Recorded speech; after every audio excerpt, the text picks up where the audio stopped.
Bienvenue dans Deep Bloom, le podcast où l'on explore ensemble nos mondes intérieurs, nos mémoires, nos émotions et nos renaissances. Je suis Justine, une maman et une femme en chemin. Ici, je partage mon parcours, mon ressenti, mes expériences de reconstruction après une amnésie traumatique. Dans ce podcast, tu y trouveras des témoignages personnels, des expériences vécues. Bienvenue dans cette communauté, bienvenue dans Deep Bloom. Aujourd'hui, j'ai envie de te partager l'histoire d'Anouk. Anouk, c'est quelqu'un de très délicat. Elle ressent tout très finement et naturellement. Elle s'est beaucoup adaptée. Comme de l'eau, une eau qui prend la forme des autres, qui comble les vides, qui répare, mais qui, à force, s'assèche. Dans cet épisode de Deep Bloom, Anouk raconte ce que ça fait de vivre en s'ajustant en permanence. La médecine, les gardes trop lourdes, le corps qui lâche, le burn-out.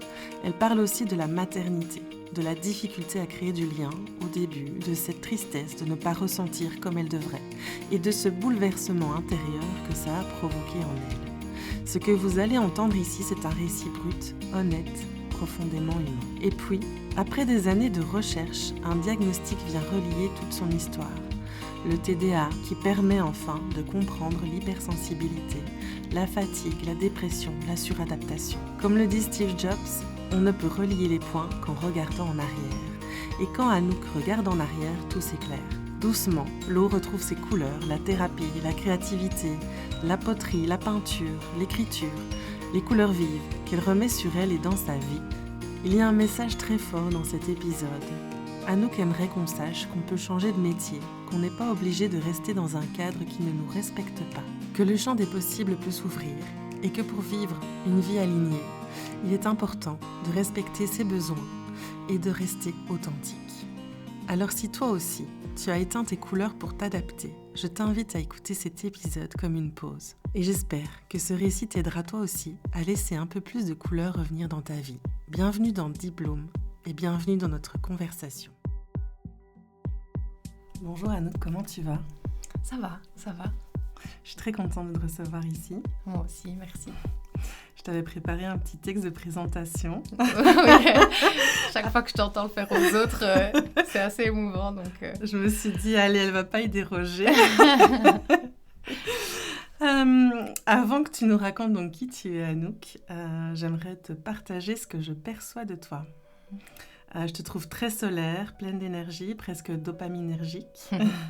Tu es à l'aise en société, tu communiques facilement et j'admire ton humour léger et décalé. Tu m'as confié des choses très personnelles qui ont trouvé un écho en moi. Et je me suis sentie moins seule. J'aime ta sincérité, ton honnêteté et ta simplicité. Tu es bienveillante, tu prends soin des autres et tu accompagnes les jeunes et je pense que tu le fais parfaitement. Avec toi, on se sent tout de suite accepté, accueilli, valorisé, comme si on retrouvait une amie qu'on attendait depuis longtemps. Tu es une artiste créative, multipassionnée, tu fais partie de celles qui osent parler de leurs difficultés avec une grande authenticité. Tu m'as d'ailleurs dit que tu étais un livre ouvert. Ton parcours est profondément touchant et poignant. Il ouvre un espace où l'on se sent moins seul, où l'on se reconnaît, où quelque chose en nous respire enfin. Et puis il y a Kiro. Les couleurs, le style, l'énergie, tes boucles d'oreilles dopamine, ta signature joyeuse qui répond de la bonne humeur sans compter. Tu es littéralement une fournisseuse officielle de dopamine et c'est aussi pour ça qu'on t'aime. Alors merci d'être là, Anouk. Merci d'apporter ta couleur, ton humour, ton cœur et ta fragilité, ta vulnérabilité. Aujourd'hui, on s'installe ensemble pour te découvrir. Merci, Ju. J'anticipe ta question d'après. Ouais. Vas-y. Non, mais je ne vais pas te bousiller ton, non, ne me bousille rien du ton tout. schéma habituel. Qu'est-ce que tu ressens ? Qu'est-ce que tu penses ? Parce que ça, c'est ce que je perçois de toi. Oui. Alors, quand tu dis que je suis quelqu'un de très solaire, c'est vrai que c'est ce qu'on m'a dit quelquefois, c'est un très beau compliment. Maintenant, c'est marrant parce que c'est pas pour me dévaloriser, mais c'est pas ce que je ressens. Maintenant, c'est vrai qu'en société, j'essaie plus de donner du positif. Même naturellement, en fait, instinctivement, je le fais. Mais j'ai l'impression que dans l'intimité, à la maison, malheureusement, je suis plus quelqu'un qui se plaint assez bien et qui a besoin justement du soleil des autres, quoi. Donc, c'est c'est assez paradoxal ma manière de fonctionner, je pense. Pas que j'ai deux visages, mais oui, il y a des masques. Je ne sais pas si le soleil est un masque, parce que vu qu'il vient instinctivement, c'est difficile de savoir. Mais enfin, voilà, c'est un beau compliment, même si moi, je ne le ressens pas complètement comme étant juste pour moi. Mais par contre, dans tout ce que tu as dit, j'ai rien relevé d'inexact. Mais ce qui m'a le plus frappé, touché, et ce que j'ai retenu, parce que tu dis beaucoup de choses, tu analyses beaucoup de choses, mais voilà, ce qui est ressorti pour moi, c'est que tu as dit que c'était très, très beau, qu'avec moi, on se sentait comme avec une amie qu'on n'avait plus depuis longtemps ou qu'on ne connaissait pas encore, mais enfin, voilà, on sent, voilà, tout. Et ça... Allez, ça, on doit rendre à César ce qui appartient à César. Ça, je pense que c'est une qualité, chez moi, une qualité de cœur. C'est que, effectivement, j'accueille les êtres humains que je rencontre avec toute la tolérance du monde. Enfin, je veux dire, tu vois, je ne juge jamais et je regarde toujours l'humain derrière. Je sais pas, moi, si je reçois un élève à l'école, je pense pas que c'est un élève à l'école, je pense que c'est un être humain qui vit des choses. Enfin, je vois toujours, je vais dire, oui, le cœur derrière la façade. Et jamais je ne juge les gens, en fait. J'ai l'impression que j'ai une tolérance à 100 sur 100. Et ça, je pense que du coup, ça fait en sorte que les gens se sentent à l'aise assez rapidement avec moi. Je pense que je les mets en confiance naturellement. Et ça... je suis fière de moi pour ça, donc je suis contente que tu l'aies ressenti comme ça aussi. Et j'espère qu'un maximum de personnes que je rencontre, c'est ce que j'aime que les gens ressentent à mon contact en tout cas. Donc merci de l'avoir relevé, c'est on va dire, ma plus grande fierté personnelle. C'est ce contact avec les gens, en tête à tête en tout cas. Voilà. Tu le fais très bien. Merci. Et ça se ressent. C'est gentil. Merci beaucoup, en tout cas, Jules, pour ton analyse. Et est-ce que tu veux nous parler un peu plus de toi, nous dire qui tu es ? Justement, tu te parles de ces deux faces, mais qui peuvent être complémentaires. En fait, le côté solaire peut exister à côté, de côté un peu moins... un peu plus sombre, je sais pas. Oui, c'est la part d'ombre de chacun, voilà. J'imagine. Mais qui tu es alors, toi, quand on creuse et qu'on gratte un peu plus loin Et qu'est-ce que tu as envie de me dire de toi ? Je pense que tu l'as très bien résumé. On va arrêter le podcast. Voilà, c'est bon, elle a tout dit. Je suis très sensible, ça c'est sûr. Si je dois me définir, je pense que je dirais déjà ça. C'est un trait de caractère principal chez moi, c'est ma sensibilité. Pas que je vais chialer, désolée, j'ai à franc-parler, mais je vais pas pleurer toutes les 2 secondes. Il y a une feuille qui tombe, je vais pas regarder la feuille en pleurant. Enfin, je veux dire, c'est une sensibilité surtout aux émotions des autres. Donc c'est parce qu'il y a 2 versants à la sensibilité. Par exemple, je ressens beaucoup d'émotions moi-même pour des petits stimuli plutôt, ou alors il y a la sensibilité à l'autre, interpersonnelle.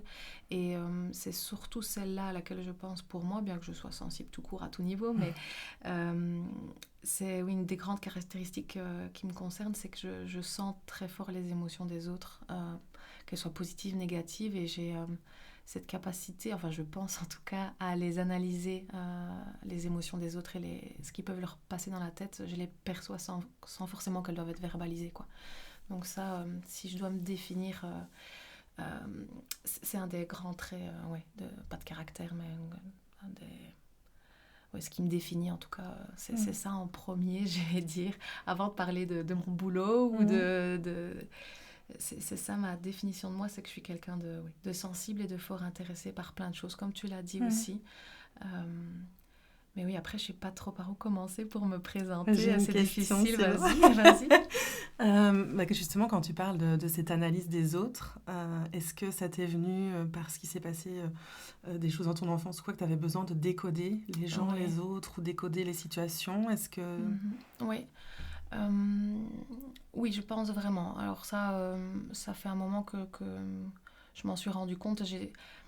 Alors, je vais essayer de rassembler tout ça pour le dire de manière compréhensible, mais J'ai dû commencer à m'interroger sur mon mode de fonctionnement parce que j'ai craqué au niveau psychologique, quoi, et que moi, j'ai besoin de comprendre tout, de discerner toutes les pièces du puzzle pour avancer, sinon je reste bloquée sur la chose, quoi. Je rumine tant que j'ai pas compris.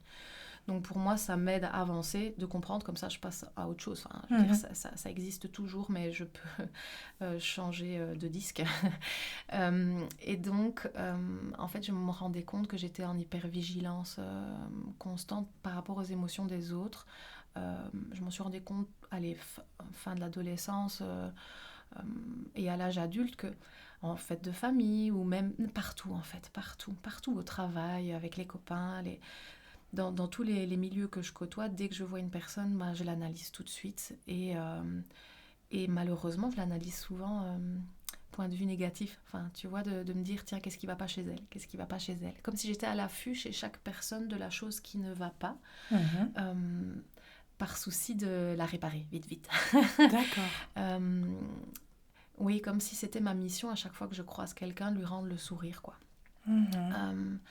Et donc ça j'ai compris parce qu'aussi je déteste le conflit, et donc je me dis pourquoi est-ce que je déteste tant le conflit? Parce que je crois que ça pourrait être enfin moi j'aurais peut-être pu faire en sorte que ce conflit n'existe pas, et comment détecter alors la colère chez l'autre qui va venir, ou comment l'éviter, alors se dire quels sont les domaines de vexation de cette personne, donc en fait dès que je croise une personne, j'ai une espèce des lunettes là qui analysent là, avec les petits trucs rouges qui s'affichent, warning, ça clignote, et donc comme si je détectais un peu les points faibles des personnes, pour surtout pas aller dessus, pour surtout les contourner ou les mettre sous une couverture, enfin tu vois, en prendre soin, ou en tout cas ne pas aller appuyer là où ça fait mal, quoi, donc systématiquement.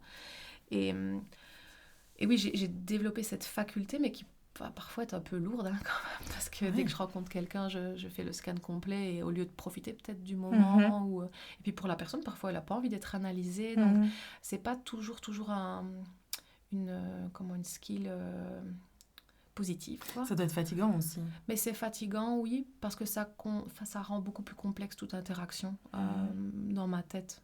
J'ai du mal, oui, à mettre ça de côté, et du coup maintenant j'essaie d'être de plus en plus authentique, mais avant je n'arrivais pas à l'être, justement parce que je prenais en compte tous ces paramètres chez l'autre, et pour ne pas appuyer là où ça faisait mal, j'adoptais moi-même des comportements adaptés à chaque personne, et donc ça ne me permettait pas d'avoir la liberté d'être moi complètement. Oui, c'est ça. Je me mettais des barrières et je mettais des gants jusqu'aux épaules, je le fais toujours pas mal, mais j'essaie vraiment maintenant, j'en ai conscience, et donc j'essaie de privilégier l'authenticité, et quitte à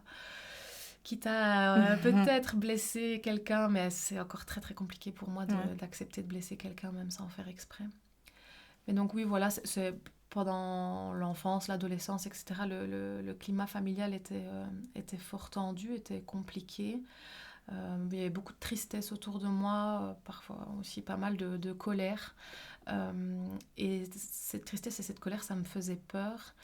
Et je me sentais, alors que c'était pas moi qui en étais responsable à l'origine, ça je sais, je n'étais pas... j'étais pas à l'origine de tout ça, mais je ne sais pas pourquoi je me suis investie d'une mission, celle d'essayer de maintenir l'équilibre quand il y en avait un, ou de le rétablir quand il n'était plus présent.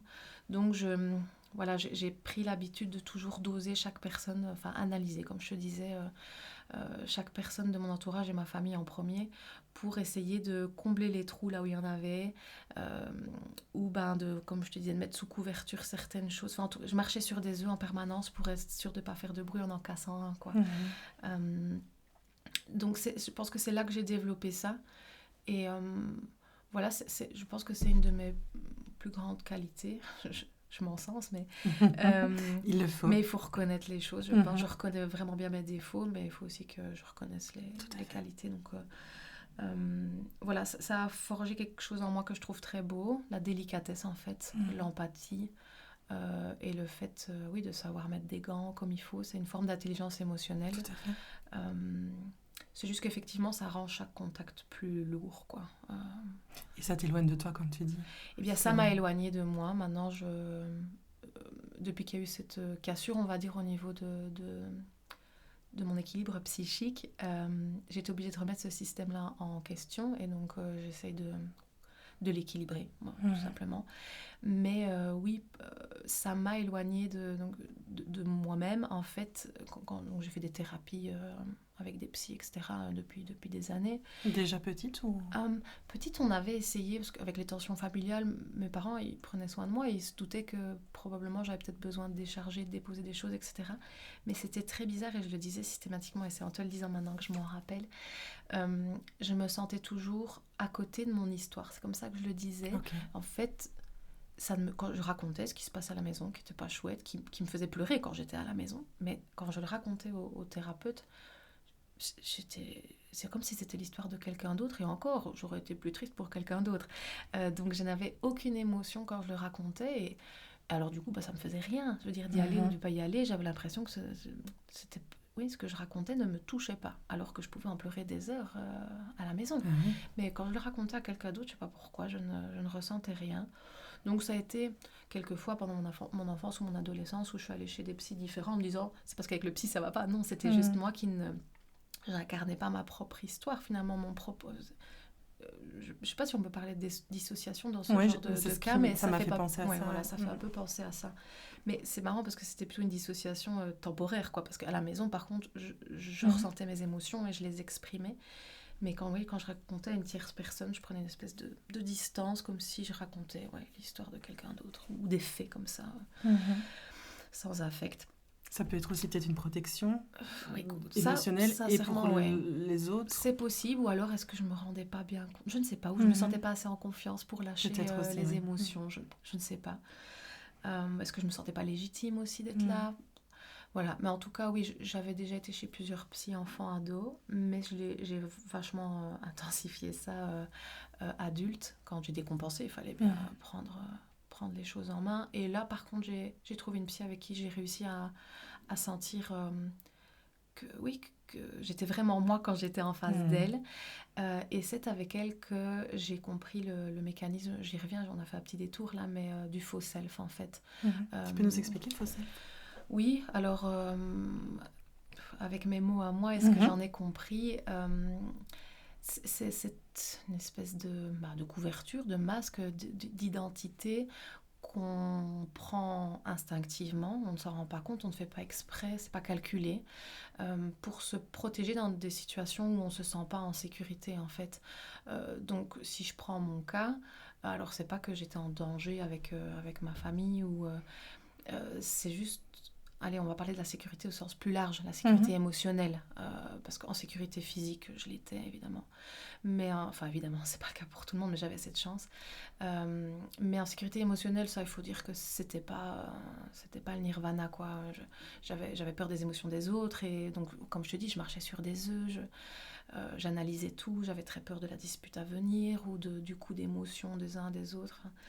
Et donc, oui, je suis devenue, comme tu l'as dit, en fait, quand tu m'as décrit un enfant soleil, tu vois, on me disait que c'était mon petit soleil, oui, et c'est magnifique, et tu es génial, tu étais une petite enfant super gentille, etc. Oui, super, tant mieux, je suis contente d'avoir été une enfant facile, etc. Mais je pense que c'était un soleil comment dire ? C'était pas inné, je veux dire, je pense que j'ai construit ce soleil parce qu'il y en avait besoin à la maison. Je le sens comme ça. Sur le moment, je le sentais pas, évidemment, je n'avais pas conscience de tout ça, mais c'est après coup, en analysant la situation, où j'ai pas l'impression que c'était très naturel ou très sain, en fait, ma manière d'être à ce moment-là. Et donc le faux self, excuse-moi, c'est ça, c'est le fait de ne pas être soi-même par peur que le soit de trop pour l'entourage, l'environnement. Donc c'est un système adaptatif, en fait, pour se mettre un peu en sécurité. Si j'étais comme ça, il y avait moins de risques qu'il y ait des problèmes autour de moi. Alors que si j'avais un comportement peut-être énervant ou j'en sais rien, que je me laissais aller à des trucs que si j'avais dessiné sur les murs, ça aurait créé d'autres conflits, d'autres problèmes. Voilà, dont j'aurais en plus été responsable. Et donc voilà, je pense que j'ai fait ça instinctivement. Et je me sentais adulte comme une coquille vide. Quand j'étais toute seule, je disais ça. Et je ne comprenais pas pourquoi. Je disais... Et ma famille ne comprenait pas. Non, parce que j'avais l'air d'être pleine de choses positives en moi, ce que je renvoyais aux autres. Mais dès que je me retrouvais toute seule dans une pièce, je serais restée assise au milieu de la pièce et j'aurais rien fait de la journée. Moi, quand je suis seule, je me sens comme une coquille vide. Et donc, je me posais toutes ces questions avec la psy. Et donc, elle m'avait expliqué en ce temps-là ce que c'était le faux self. Parce que je disais, j'ai l'impression de mettre des masques avec tout le monde et je change de masque à chaque fois que je change de personne pour ne pas le froisser. Donc, en fait, je me suradaptais en permanence. Et voilà, je pense que c'est ça, c'était le faux self, masque, suradaptation pour surtout ne pas perturber l'environnement, quoi. Et à l'adolescence, tu m'as parlé d'harcèlement aussi, ça a été... Oui, ça, je t'en ai parlé du coup à côté. Alors, c'était pas à l'adolescence, c'était pendant mon enfance, c'était primaire, je crois que c'était 4-5, ouais, en 4e, 5e primaire, 3, 4, 5, enfin, j'ai pas les années en tête, et je sais pas en fait exactement en montrant en main combien de temps ça a duré, c'est juste, ça m'a semblé trop long, mais... Et comme je te disais aussi à côté du coup du podcast quand on discutait, c'est que j'avais pas l'impression que c'était du harcèlement, je sais pas toi si t'as l'impression que on parlait déjà beaucoup de harcèlement ou pas. Voilà, moi je pense qu'on parlait plutôt de chamaillerie. Oui, on minimisait plutôt, hein, je pense. En tout cas, on jugeait ça avec la vision commune de ce genre d'événement à ce moment-là, c'est-à-dire que je pense que pour parler de harcèlement, il fallait plutôt que ce soit du harcèlement sexuel ou des choses comme ça. C'était un peu le seul type de harcèlement dont on parlait, je pense. Mais oui, le harcèlement scolaire... alors, c'était surtout... en fait, c'était du rejet. Alors, je ne sais plus exactement la définition du harcèlement. Je sais bien qu'il faut que ça soit chronique, en tout cas. Je veux dire que ça ait duré sur la longueur. Que c'est répétitif. Voilà, c'est ça. Mais voilà, en gros, c'était du rejet. Quotidien ou quasi quotidien, des mesbas sur moi et des choses comme ça. J'étais un peu, comme on dit, c'est une expression horrible, hein, mais la tête de turc pendant plusieurs années. Et voilà, on montait les copines contre moi. Enfin, moi, j'étais tellement sensible que c'était très difficile à vivre pour moi. Alors là, enfant, je revenais de l'école tout le temps en pleurant, en disant je ne veux plus y retourner.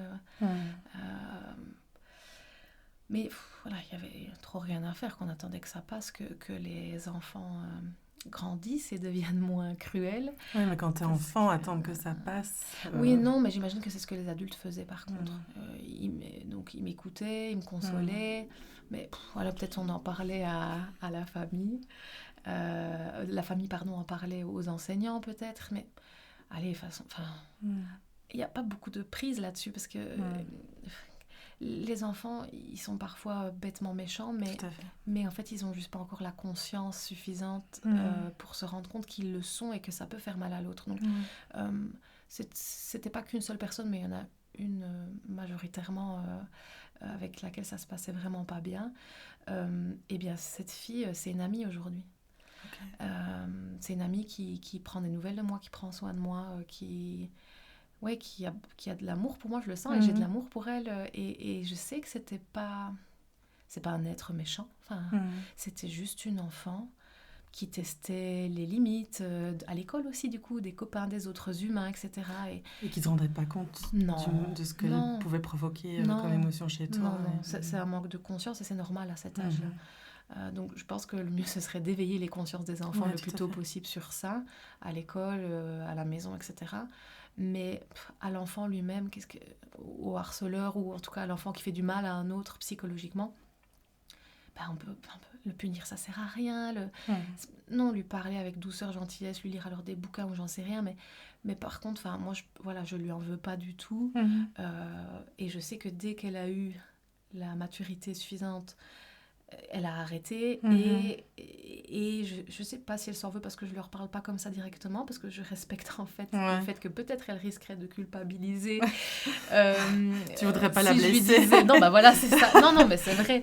Moi, j'ai eu cette conscience toute petite, mais tout le monde ne l'a pas, et tant mieux pour elle, parce qu'elle a pu vivre aussi avec un certain niveau d'insouciance qui était probablement plus confortable pour elle que moi, j'ai morflé avec ma sensibilité, quoi. Oui, ton insouciance, t'en avais plus assez vite, en fait. Non, vu que j'étais trop sensible. En fait, c'est ça. On disait plus des enfants harcelés. En fait, j'ai encore du mal à utiliser ce terme pour moi-même, mais qu'ils étaient trop sensibles aux autres enfants que l'inverse. Donc, c'était plus, j'ai l'impression, un problème de l'enfant qui subissait que l'enfant qui faisait subir. Et en fait, c'est la faute à aucun des deux, ni à moi qui était trop sensible, ni à elle qui ne l'était peut-être pas assez à ce moment-là. Ouais, j'ai presque envie de dire que c'est un malheureux hasard, quoi. Une pas sensible a rencontré une sensible, la sensible en a fait d'état, et l'enfant maladroit, c'est devenu un cercle vicieux, quoi. Je pense que finalement, Oui, c'est la tu faute dis de on a fait personne. d'état, c'est ce que les gens... Oui, mais je Pour- pense quand même j'en fais d'état. Toi, tu Tu avais vois? l'impression Oui, aussi? mais enfin, ma sensibilité fait que je dramatise quand même un petit peu, T'as cette un petit ouais, peu ok, tout. Oui, je pense que quand il y a quelque chose de négatif, je lui donne une importance assez forte, que ce soit quelque chose de négatif dans ma vie ou dans la vie des autres. Donc, oui, un peu une drama queen, mais en conscience. Je sais pas si ça contrebalance, mais oui, je pense que... Donc oui, je crois que j'en faisais quand même peut-être d'état. Parce qu'il y en a d'autres qui auraient pris ça, voilà, qui avaient peut-être Oui, plus qui auraient confiance peut-être... en ouais, eux, c'est qui ça. n'avaient pas ma sensibilité, qui avaient plus d'insouciance, etc. Donc je pense que c'est mes facteurs quand même aussi qui ont fait que j'ai eu cette période qu'on va appeler d'harcèlement comme ça. Tout le monde sait un peu de quoi on parle maintenant, vu que maintenant c'est le terme qu'on emploie, mais en tout cas, oui, j'étais mise à part, etc. Et là, oui, aussi, j'ai essayé, du coup, je pense que c'est à ça que tu voulais en venir, mais d'avoir aussi des mécanismes d'adaptation pour essayer de plaire. Parce que j'avais très peur de déplaire à d'autres amis, donc je pense que j'ai aussi développé ces masques. Aussi avec les autres enfants. Oui, et adolescente. Alors par contre, adolescente, c'était la plus belle période, j'avais plein de copains et tout allait bien, et je pense voilà, que j'avais mis en place... On savait que j'étais toujours quelqu'un de sensible, donc il y avait toujours quand même parfois quelques disputes bien salées qui m'impactaient beaucoup, alors que les autres, ça leur passait au-dessus. Mais je m'étais adaptée aux humains de mon âge, je pense. Et je pense qu'adolescente, j'avais moins de masques qu'adulte et enfant. Je crois qu'adolescente, je me suis bien sentie quand même avec les amis. J'étais bien entourée, et ça a été une période quand même où je pense que j'étais assez moi-même pour cette portion de ma vie, quoi. Mais à la maison, j'étais toujours la gentille fille bien rangée, l'ado qui faisait pas de vagues et qui faisait attention de pas faire trop de remue-ménage autour d'elle, quoi. Donc l'adolescence, ça s'est passé de manière beaucoup plus facile en tout cas, dans les relations aux autres. Oui, c'est ça. Et À peut-être la à maison, toi. c'était toujours très compliqué, mais dans les relations aux autres et dans la mienne, je pense que là, ça, naturellement, ça coulait bien. Je pense que j'étais entourée de personnes très respectueuses. Je pense pas qu'elles comprenaient toujours mes manières de réagir, mais elles m'acceptaient comme j'étais. Et ça, c'est super important, surtout à l'adolescence, quand on commence à... Oui, j'ai eu vraiment une grande chance, parce que pour la plupart des gens, c'est le moment où tout bascule. Mais j'ai eu la chance aussi de ne pas avoir les aléas de l'adolescence comme d'autres peuvent avoir. Tu avais aussi quand même des aléas, mais c'était plus à la maison. Concentré à la maison. Oui. À côté, et heureusement, du coup, parce qu'à côté, heureusement que j'ai eu l'à côté qui se passait très bien dans l'équilibre, vu qu'on passe plus de temps à l'école qu'à la maison. Eh bien, ça m'a fait passer une belle adolescence. Non, c'était un beau moment, ça. Et puis, comment ça t'est venu, alors, les études médecine Oui, alors, mal, ça m'est venu mal. C'était une vocation? Non, en fait, comme je te disais, l'adolescence s'est super bien passée à l'école, et donc en fait, j'étais super balèze. J'étudiais beaucoup avec mon papa, c'était des moments super gais, et j'adorais ça, j'adorais étudier, j'adorais apprendre. Et donc, sortie de réto, au milieu de la réto, mais qu'est-ce que je vais faire? Je sais pas, tout m'intéresse, j'aime tout. Et en plus, j'ai des facilités. En tout cas, je réussis comme il faut dans tout. Donc, il n'y a pas un truc où je me dis, les maths, je peux pas parce que, même si j'aime, je capte pas trop. Non, ça allait à tout niveau. Et donc, c'est marrant de dire ça, mais c'était un peu ma malchance. C'est-à-dire que, du coup, je savais pas quoi choisir. Parce que tout m'intéressait. Et à ce moment-là aussi, on parlait pas tellement ou en tout cas, c'était dans mon cercle, on n'en parlait pas d'aller voir des conseillers d'orientation, etc. Je pense que ça se développe beaucoup plus maintenant. Et donc, je me suis dit, alors, j'aime tout. Qu'est-ce que j'aime le plus? Ok, les sciences. Qu'est-ce que j'aime le plus dans les sciences? Ok, la bio. Ok, qu'est-ce qu'on peut faire avec de la bio? Et alors là, je me suis dit, tu sais quoi? pète le plus haut. Essaye de viser vise la lune ou le soleil, Ouais. j'en sais rien, vise ce qui est tout au-dessus. Pas du tout que je pense que c'est l'élite, c'est pas ça que je veux dire. Je veux dire vise ce qui est plus difficile comme étude. C'est ça que je voulais dire. C'est beaucoup d'études, beaucoup de... Voilà. En fait, j'avais confiance en moi à ce moment-là de me dire je peux réussir et si ça ne marche pas, j'arrêterai. C'était ce que je m'étais dit. Et je ferai autre chose. Sauf que c'était très difficile et j'ai pas osé m'arrêter. Donc j'ai fait ça un peu. C'est marrant parce que tu disais par vocation, c'était l'inverse, quoi. C'était par dépit.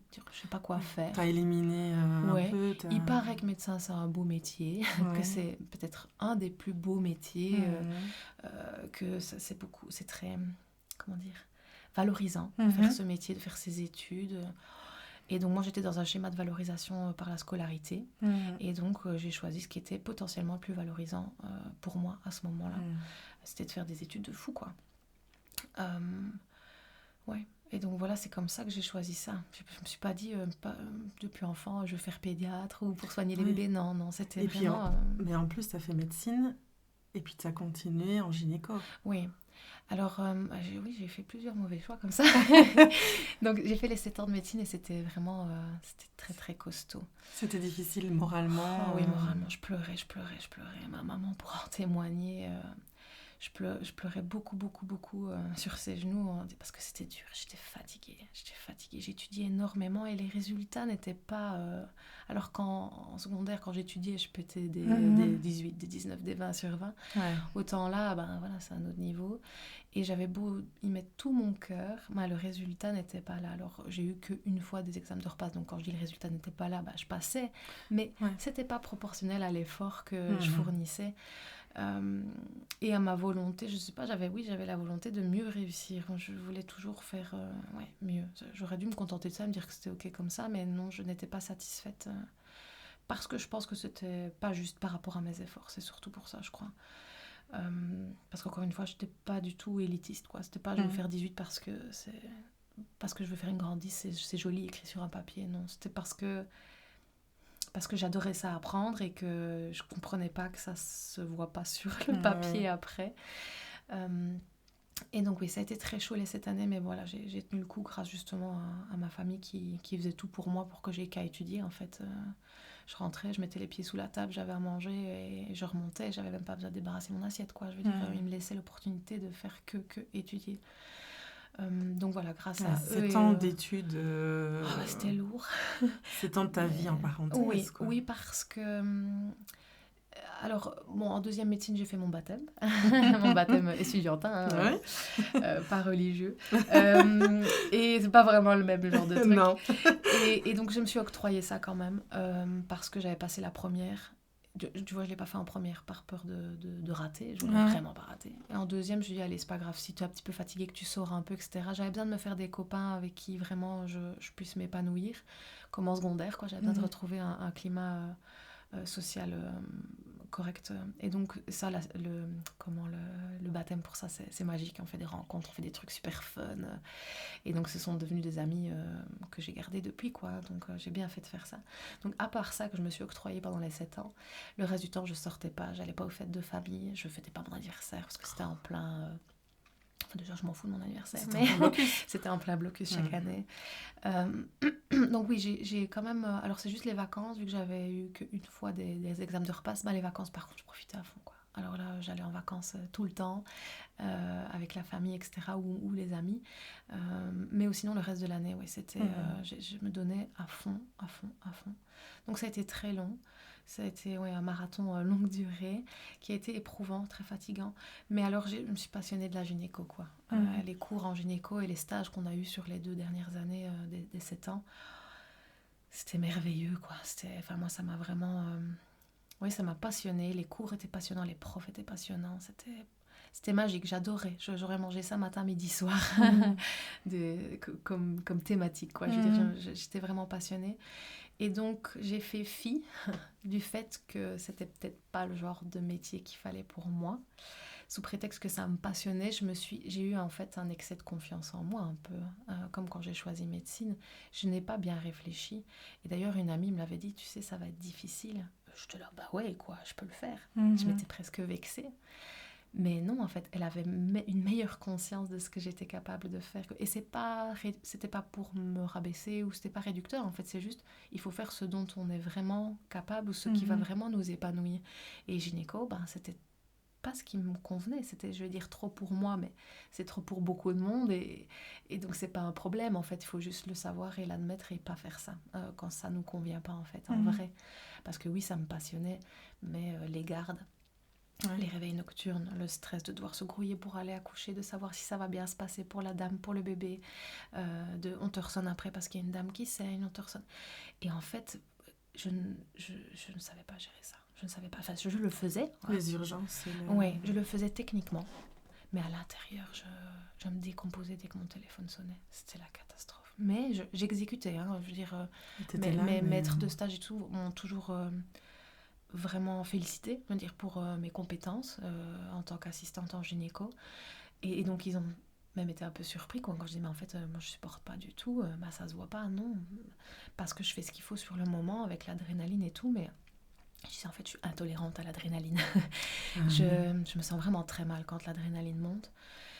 Et après, avant, enfin, je veux dire, j'étais mal tout le temps. Et puis ça a terminé par... je pleurais à chaque pas que je faisais pour aller à l'hosto le matin pour travailler, quoi. Je voulais que... Tu allais la boule au ventre. Ah oui, peu pire, quoi. Les larmes aux yeux. Puis je séchais vite tout avant d'arriver parce que j'allais rencontrer des dames qui allaient avoir besoin de toutes mes capacités. Et donc là, je switchais. Je switchais quand j'arrivais vraiment en fonction, je vais dire, mais les pauses, je me décomposais, quoi. Et oui, il y a eu un jour où donc, j'ai accouché pendant mon assistanat. Donc tu étais enceinte pendant ton assistanat. Oui. Et ça doit être plein quand même de stress. Aussi, ça. Ouais, c'était beaucoup de stress.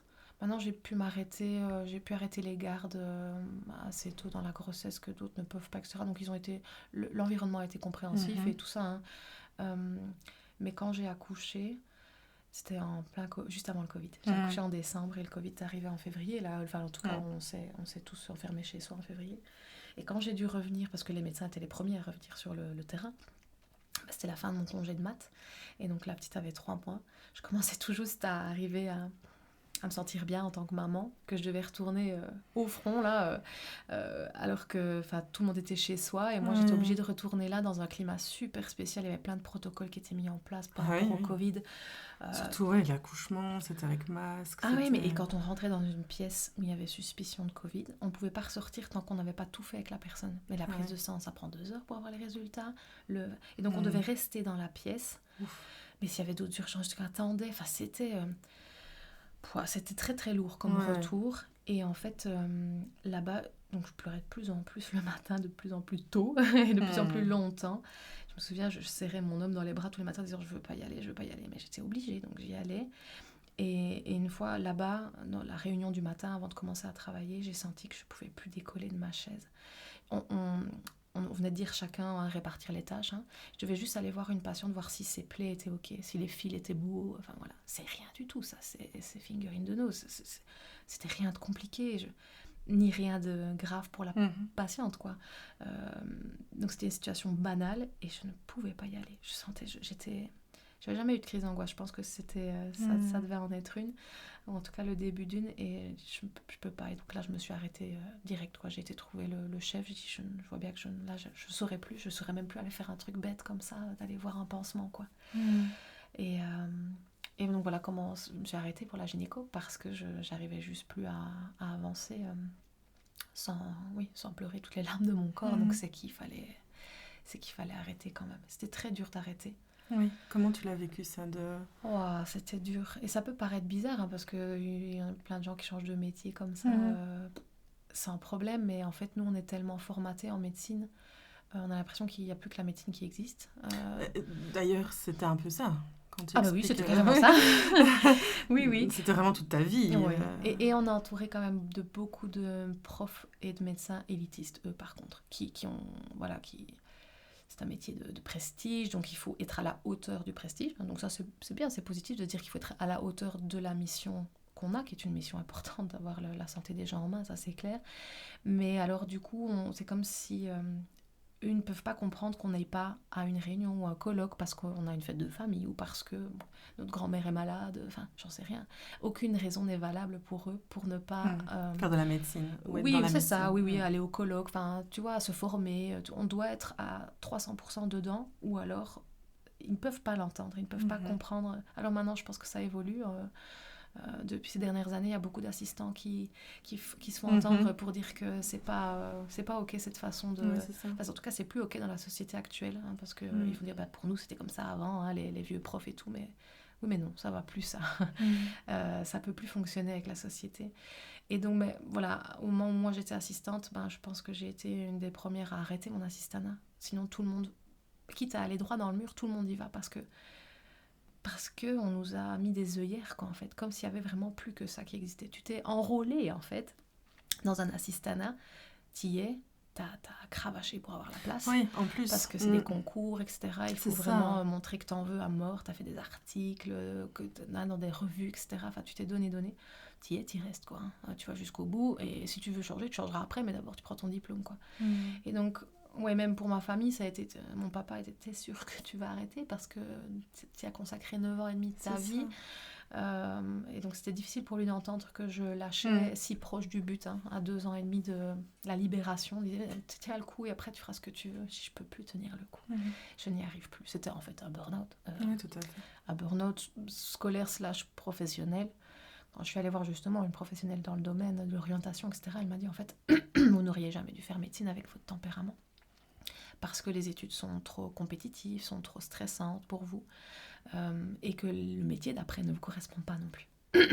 Oui, et ça, tu ne le savais pas. Non. Tu n'avais peut-être pas assez de connaissances de toi non Aucune. plus. Non. Et aucune, pourquoi? Encore une fois, parce que je pense que j'étais dans un faux self, donc je n'avais aucune conscience propre. Hein. Je pense qu'on appelle ça la métacognition, hein, le fait de bien comprendre nos propres mécanismes psychiques, etc., de se connaître. Mais non, moi j'étais comme à côté de mes pompes en fait. Je vivais une adolescence super cool, etc.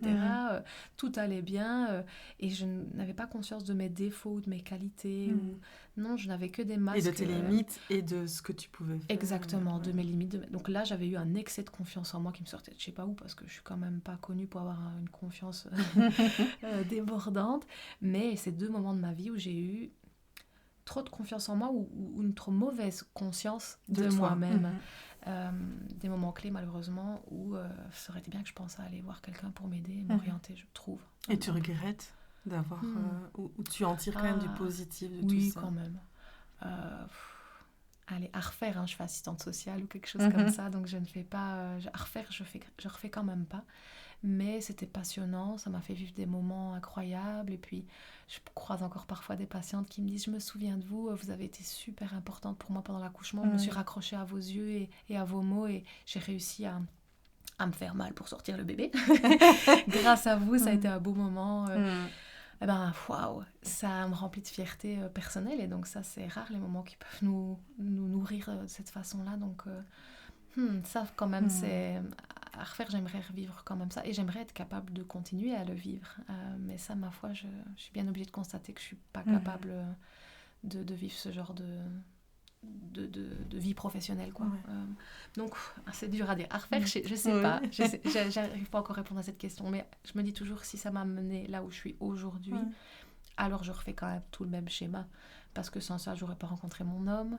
Donc tu l'as rencontré aux études sur la fin de ses études à lui et sur vu que moi c'était un peu plus long à 2/3 des miennes sur Liège en tout cas parce qu'en fait lui il vient d'ici en Gaume mais moi je viens de Verviers près de Liège et donc si on ne s'était pas vu pendant nos études, si mes études avaient été plus courtes je l'aurais peut-être manqué. Tu l'aurais pas rencontré. C'est via une amie commune aussi. Est-ce que je l'aurais connue si j'avais pas avec des voilà, c'est ça. donc non, voilà, je pense que chaque truc nous mène là où on est aujourd'hui et donc, allez, s'il faut, je re-signe. Mais c'est tout en sachant que c'était pas en fait optimal pour moi, quoi, maintenant que je me connais. Et tu parles de cette grossesse, donc pendant, ça a été difficile, est-ce que tu veux en parler ou pas de ça? Oui, toujours été quelqu'un de très anxieux, moi, surtout peur du changement. Donc c'est aussi pour ça que j'ai pas arrêté la médecine, hein, soyons clairs, parce que j'avais trop peur connu. Oui, c'était connu que c'était super dur, mais c'était connu, quoi. Donc j'avais trop peur de, si je changeais et puis que l'autre truc ne m'allait pas et que je regrettais, aïe aïe aïe, le regret, la responsabilité. Donc ouais, non, moi j'ai ce gros défaut de vouloir rester dans la situation où je suis parce qu'au moins je sais ce qu'elle est. Et donc quand je suis tombée enceinte, alors on était prêt sans être prêt, c'est-à-dire on n'avait pas exactement calculé le bazar. J'avais d'ailleurs très mal calculé moi-même. J'étais en pleine assistanat gynéco, je dis tracasse, je gère, je calcule. Je ne suis pas du tout en train d'ovuler. On peut y aller YOLO. Et en fait, j'ai ovulé un peu trop tôt. Voilà. Et donc, c'était une surprise, bien qu'on n'avait plus la contraception qu'il fallait que pour éviter toute surprise non plus. Donc voilà, c'était une demi-surprise, on va dire. Mais après, il faut accuser le coup, quoi, hein, parce qu'au début, on dit c'est merveilleux, on va peut-être tomber enceinte comme ça. Et puis en fait, une fois qu'on l'a, on dit ah oui, est-ce que je suis prête? Je suis en pleine assistanat. Et puis avec mon homme, ça allait super bien. C'était un cocon. Notre couple, c'était vraiment hyper serein, hyper sain. On était vraiment très très très bien ensemble et donc j'avais peur que le bébé vienne tout déstabiliser. Et donc ça a été mon angoisse pendant toute la grossesse. Si bien que je voulais pas qu'elle arrive. Charlie, si un jour tu entends ça, je t'aime plus que tout, mais je t'aurais bien gardé dans mon ventre encore 1 an ou 2, histoire d'être vraiment prête à t'accueillir. Si bien que d'ailleurs je l'ai gardé 1 semaine de plus, hein, elle ne voulait pas sortir, je pense que je serrais les fesses. Et quand elle est arrivée, ça a été compliqué. Je pense que je suis très sensible sur le plan hormonal. Donc la chute hormonale a été difficile à encaisser. Mais aussi, je suis sensible au changement. Donc, et ça, pour un changement, c'en est un. Un sacré. Donc j'ai eu difficile à m'attacher, en fait. Et ça, c'était dur. C'était très noir. Tu t'en es rendu compte? Oui. Tu te culpabilisais? Ah oui. Je m'en suis rendu compte à plusieurs moments, surtout à un. Ma sœur, elle est photographe et donc forcément, hein, pendant la grossesse, déjà, elle me dit, je fais des photos de toi. J'avais une belle grossesse, c'est-à-dire je la portais bien, tu vois. Donc je veux dire, visuellement, c'était gai d'avoir peut-être des photos, des souvenirs de ce corps incroyablement modifié. Enfin, c'est beau, c'est très beau, une femme enceinte. Et donc, elle voulait me construire des souvenirs. Et j'étais mal à l'aise parce que je n'étais pas heureuse d'être enceinte et que c'était très difficile à sortir de ma bouche pour le dire à ma famille ou même à mon homme, quoi. Dire en fait j'ai plus peur, j'ai plus d'appréhension que de réjouissance, quoi. Je l'ai dit une fois à mon homme, d'ailleurs ça a été très difficile pour lui de l'entendre. C'était notre première dispute alors que ça faisait 4-5 ans qu'on était ensemble et que cette sincérité là pour le coup ça a été dur pour lui, mais j'ai pu le dire à ma sœur, enfin voilà, j'avais d'autres oreilles prêtes à l'entendre. Et donc voilà, donc là je me suis dit je veux pas avoir de photos en fait. Et pareil quand j'ai accouché, je me dis mais on fait des photos avec la petite et tout. Je n'arrivais pas, mon visage était fermé, je me sentais mal en fait avec ce petit bout en main. J'avais beaucoup de mal à accepter ses pleurs. J'avais l'impression que j'étais responsable mais que je savais pas comment faire pour les faire arrêter. Parce que je voulais absolument que ses pleurs s'arrêtent, comme si c'était signe qu'il y avait quelque chose qui n'allait pas, mais en fait c'était signe peut-être qu'elle avait juste faim ou mal au bidou, et moi synonyme égale pleurs égale est synonyme de mal-être, en fait. Comme tu as vécu. Ah oui, moi j'assimile les pleurs au mal-être et je n'arrivais pas à avoir cette intelligence de se dire mais non, là c'était un autre pleur, quoi. C'était un pleur de genre je sais rien faire d'autre que pleurer, donc je pleure pour dire que j'ai faim, je peux pas te dire des mots, donc je n'arrivais pas à scinder les 2 types de pleurs, quoi. Et donc je l'ai vraiment très très mal vécu. Donc quand ma soeur voulait faire des photos, en fait elle, quand je lui mettais la petite dans les bras, je dis je vais plutôt faire des photos de toi avec la petite. Parce qu'elle s'illuminait quand elle avait la petite. Elle était toute allée à chérir le petit bout de chou, ce que j'aurais dû faire moi, quoi. Et moi j'étais avec une espèce de distance comme ça. Donc, les 3 premiers mois, j'ai senti que j'avais vraiment du mal à m'attacher, quoi. Et t'as pu en parler? Non. Tu l'as gardé pour toi? Oui. Non, et puis, heureusement, ça n'a pas duré plus que 3 mois. Et qu'est-ce qui a changé? C'est ça, j'ai repris le boulot en plein Covid, comme je l'expliquais tout à l'heure. Et du coup, en fait, c'était le moment où je pense que tu commences à mieux connaître ton bébé. Ça fait quand même 3 mois que tu es avec, c'est mieux que 3 jours, hein, pour comprendre ses réactions et ce qu'il faut faire avec, hein, parce que c'est quand même, on te livre le truc sans manuel. Hein, il n'y a pas de mode d'emploi. Ah oui, non. Et on t'a beau te dire, bah oui, il pleure, c'est normal, mais oui, mais en fait, moi, ça me met les nerfs en plot. Mm. Et je veux que ça s'arrête, mais je sais pas comment faire. Donc tu te sens impuissant, tu te sens frustré. Et malheureusement, les belles choses ne venaient pas compenser ça. Donc voilà, le bilan était négatif pour moi les 3 premiers mois. Mais je pense qu'une fois qu'on m'a dit, tu vas plus pouvoir être avec ton bébé parce que tu vas recommencer à travailler, c'est un peu, tu vois, on te prive de quelque chose, alors tu te rends compte de sa valeur, voilà, c'est ça. Parce que automatiquement, bah, quand j'ai eu moins de temps avec la petite, j'ai chéri plus tout le temps que j'avais avec elle, quoi. Et donc j'en voulais plus. C'est comme ça, ouais, tu te donnes tout le gâteau, t'en veux pas, mais si finalement t'en as plus beaucoup, t'en veux un petit peu. C'est un mécanisme assez moche, hein, ça, mais je pense que c'est humain, je pense. On fait ça de manière instinctive. Quand on prive de quelque chose, on veut cette chose. Donc finalement, ça a été bien pour moi que je retourne bosser. Ça m'a fait prendre conscience de la valeur de ce que j'avais à la maison. Et puis finalement, j'y suis retournée, vu que j'ai dû m'arrêter de travailler pendant l'été, vu que je me sentais pas bien, j'avais ce burn-out. Et donc j'ai eu mon enfant pour moi 2 mois pendant les grandes vacances, et ça, c'était chouette parce que c'est le moment où je la trouvais, enfin, pas retrouvée, mais finalement je la trouvais. Ouais, j'ai fait le lien. Créer ce lien. Ouais, alors que même que j'étais pas bien psychologiquement, mais c'est le moment où je pense où on a appris à se connaître et à s'aimer. Et donc, Charline, t'inquiète pas, depuis, je t'aime plus que tout. Mais voilà, oui, non, c'était un moment compliqué, la maternité, les premiers... L'allaitement se passait pas bien, elle avait du reflux pathologique, donc... Ça, c'est compliqué. Alors, on se dit, bah, l'allaitement, ça peut être un moment où tu retrouves ton bébé, un moment de... Ben, nous, c'était un moment de stress, hein, elle allait régurgiter, elle allait pleurer, elle s'étouffait même. Ah ouais, donc même ces petits moments-là étaient... on pouvait pas se raccrocher à ça, quoi, je vais dire. Donc, les 3 premiers mois, c'était vraiment hard.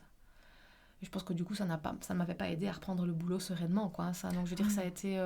Il y a eu 2 choses. Il y a eu le burn-out, il y a eu la maternité. Ces hormones. Et le Covid, je pense que boum. Ça fait beaucoup. Ouais, je pense que ça a été un mauvais cocktail.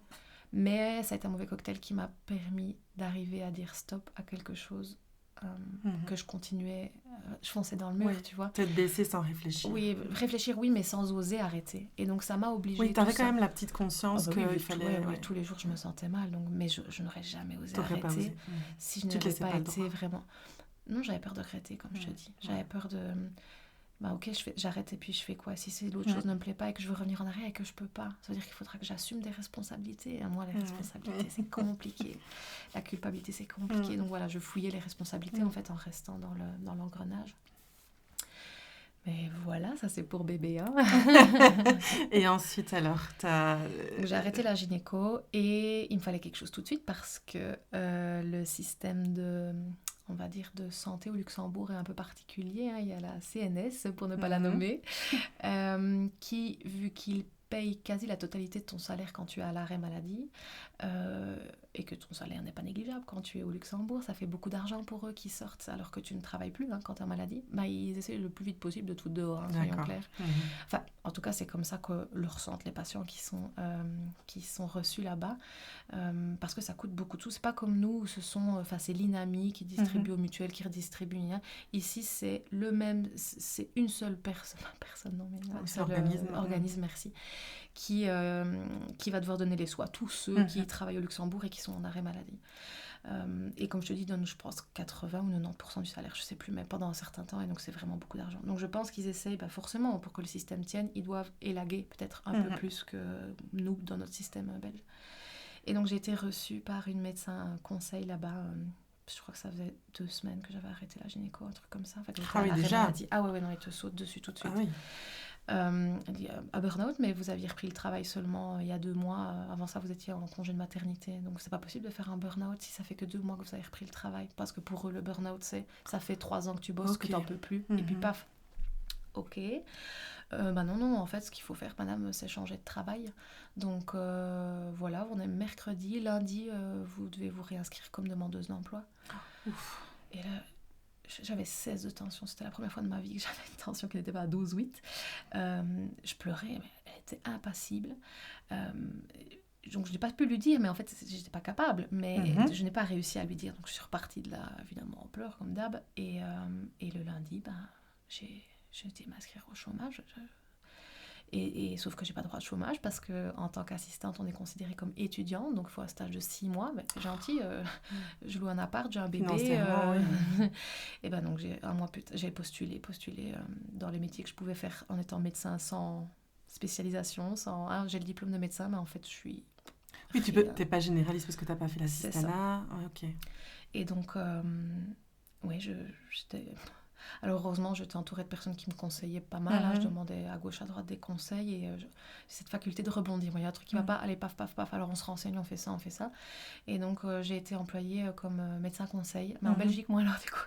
Parce que je me suis dit, je vais pas faire comme ceux du Luxembourg. Je vais être le médecin conseil que je pense qu'il faudrait être pour les gens dans mon cas. Bienveillance Ah oui, et même... justice, quoi, oui, j'ai envie de dire. Oui, c'est ça. Même justice, que la justice soit faite. Non, mais rétablir pas moi toute seule, mais en tout cas, moi, être un élément d'équilibre dans ce système. Et donc, j'ai été employée à la mutuelle et, comme médecin conseil. Et c'était génial, c'était très social, tout en étant toujours un peu médical. Donc, c'était vraiment super. Ça convenait bien. Ah oui.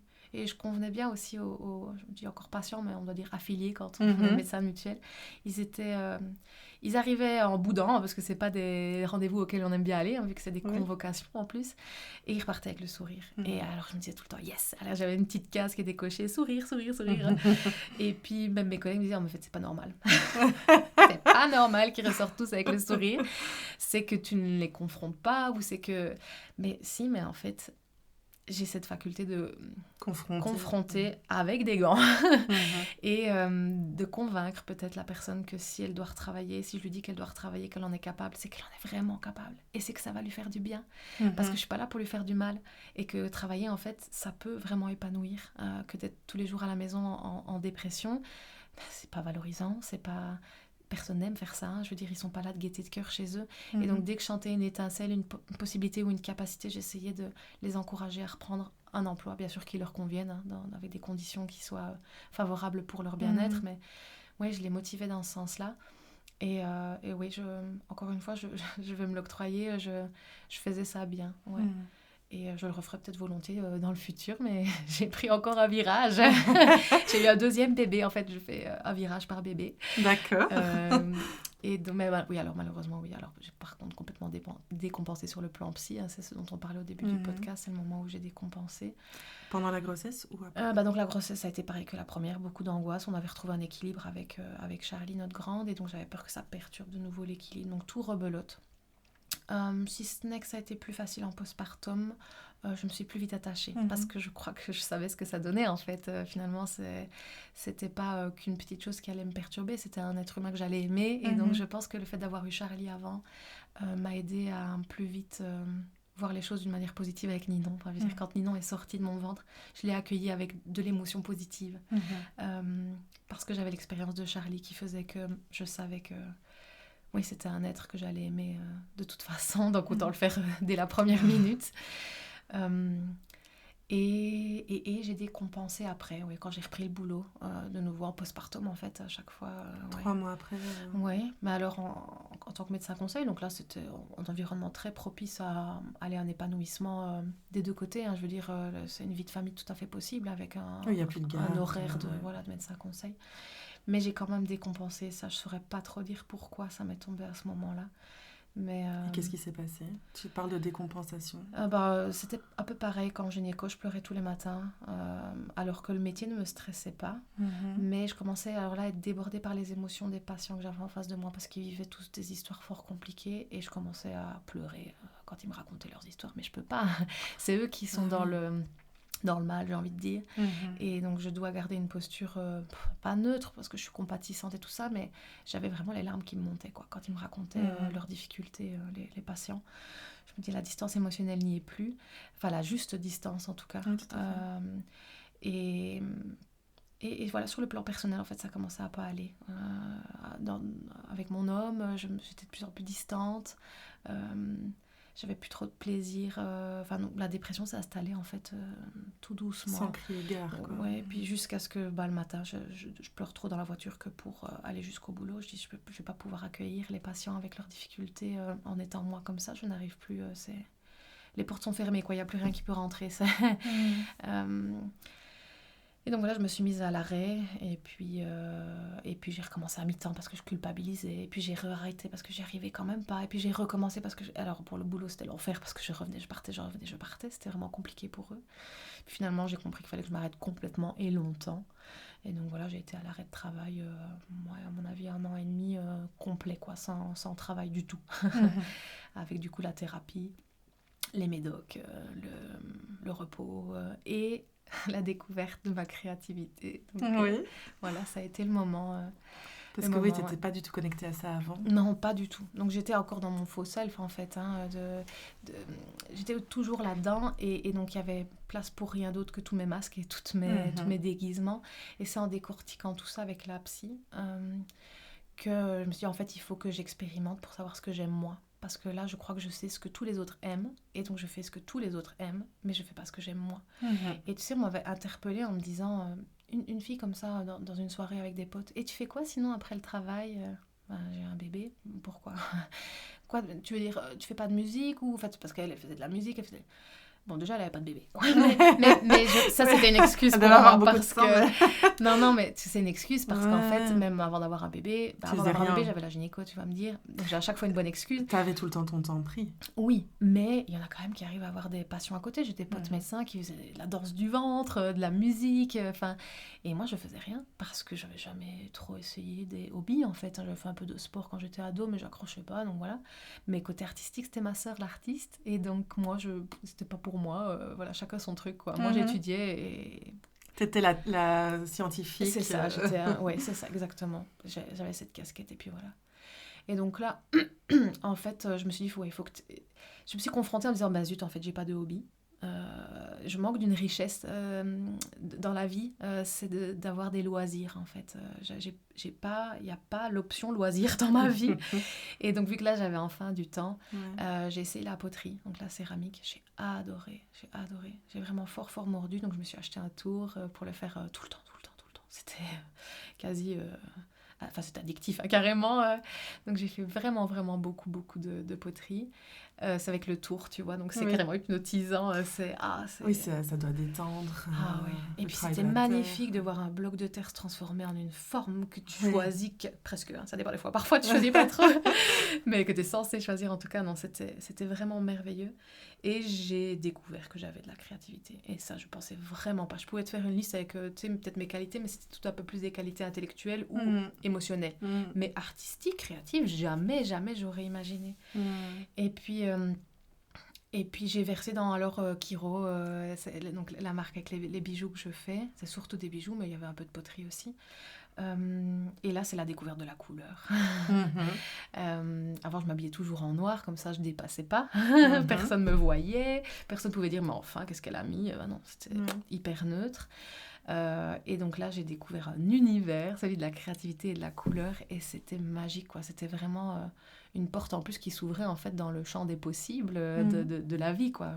Ça peut paraître débile, mais ouais, j'ai commencé à oser, à m'habiller. Ce que je disais, toi, ça te va bien, mais moi, je n'oserais jamais. Maintenant, je mets. Voilà, aujourd'hui, je suis venue te trouver. J'avais envie de mettre un training gris, de mettre ma veste patchwork de clown. Mais je mets ce que je veux maintenant.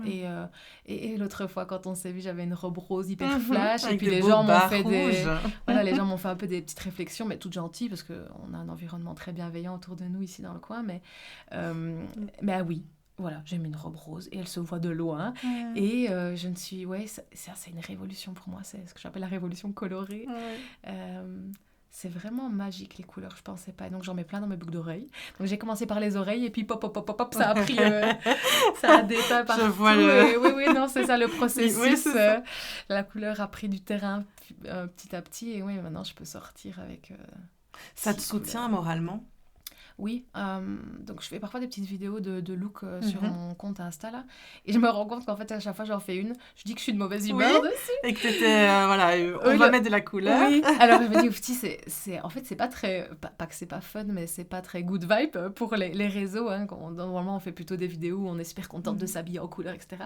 Mais en fait je remarque que naturellement, moi quand je fais une vidéo, c'est pas parce que je suis de bonne, c'est parce que je me suis rendu compte que je me suis habillée et que ça m'a fait trop du bien. Et que ça a fait switcher ton humeur. Oui, en tout cas ça... Je sens Tu vois, comme si ça me redonnait plus d'espace. C'est ridicule, pourtant, c'est des fringues. Mais voilà, je sais pas tout à fait l'expliquer. Mais en tout cas, ouais, je me sens mal. Et si j'ai un tout petit peu d'énergie, je le mets là. C'est-à-dire, je vais m'habiller, je vais me coiffer vite fait, parce que je fais pas des trucs très élaborés. Mais je veux dire, je vais me faire un petit ravalement de façade. Et puis, ouais, je mets des fringues où je me sens confortable. Ça, c'est le premier critère. Et oui, et colorer des couleurs qui vont bien ensemble. Alors, je vais choisir une petite paire de boucles d'oreilles, et puis pop, pop, pop, pop, et c'est fait. Et c'est trop bizarre, mais je me sens mieux que quand j'étais cheveux gras en pige au divan. Ça a été une activité qui m'a fait sortir du divan, dire allez, je vais aller me saper, et forcément après pour sortir de la maison, parce que sinon je ne vais pas me saper comme ça. Si. Mais alors du coup, ça veut dire quoi ? Ça veut dire que je suis bien sapée, alors je vais en profiter, je vais aller faire une course vu que je suis déjà habillée. Et donc je suis sortie, et donc vu que je suis sortie, ça m'a fait prendre l'air, ça m'a changé les idées, et bien quand je reviens, en fait, ça va mieux. Donc c'est comme si le fait de savoir que j'ai des belles couleurs à mettre me motivait à m'habiller.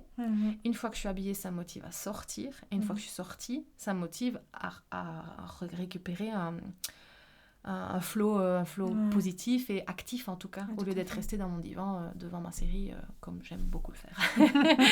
Oui, ça t'ouvre. Ça t'ouvre vers autre chose et ça te permet de changer ton état d'esprit. Oui. Un peu comme si, il y en a qui font la méditation, là. Moi, c'est ta thérapie. Oui, je pense que c'est une partie de ma thérapie, oui. Bon, alors, il y a des jours où c'est foutu, où ça suffit pas. Hein, comme je dis aussi dans les vidéos, j'ai quand même besoin de chocolat, ou alors je vais me remettre au divan parce que les deux en même temps, c'est encore mieux. Voilà, c'est pas un miracle, bien sûr, mais c'est contre les petits coups de mou, ou en tout cas, ça redonne un petit peu d'élan... qui, moi, me manque beaucoup, l'élan. Ouais. Et donc, dans cette période-là, tu as expérimenté. Y a d'autres choses qui t'ont aidé ? Oui, il y a beaucoup de choses qui m'ont aidé. Franchement, les thérapies, ça m'a bien aidé. Mais alors, comme il faut doser. C'est-à-dire que moi, je change quand je sens que ça n'avance plus. Ou je change tout de suite si je sens que j'accroche pas. Donc voilà, j'ai pas mal switché et de différents types de thérapies, le MDR ou la thérapie juste classique ou je pense que j'avais fait une fois de l'hypnose. Enfin voilà, je teste un peu, une fois chez la kinésio, une fois chez une énergéticienne. Alors que honnêtement tout ça, moi en tant que médecin très un peu basique là dans son esprit très peu spirituel, c'était pas gagné d'avance. Enfin, en tout cas c'était pas très motivant pour moi, mais je dis on sait jamais, sur un malentendu donc moi j'aurais envie de dire tout tenter parce que voilà, sur un malentendu on sait jamais. Ce serait trop bête de pas essayer en tout cas. Donc ça, les thérapies m'ont aidé, m'ont fait prendre conscience de plein de choses.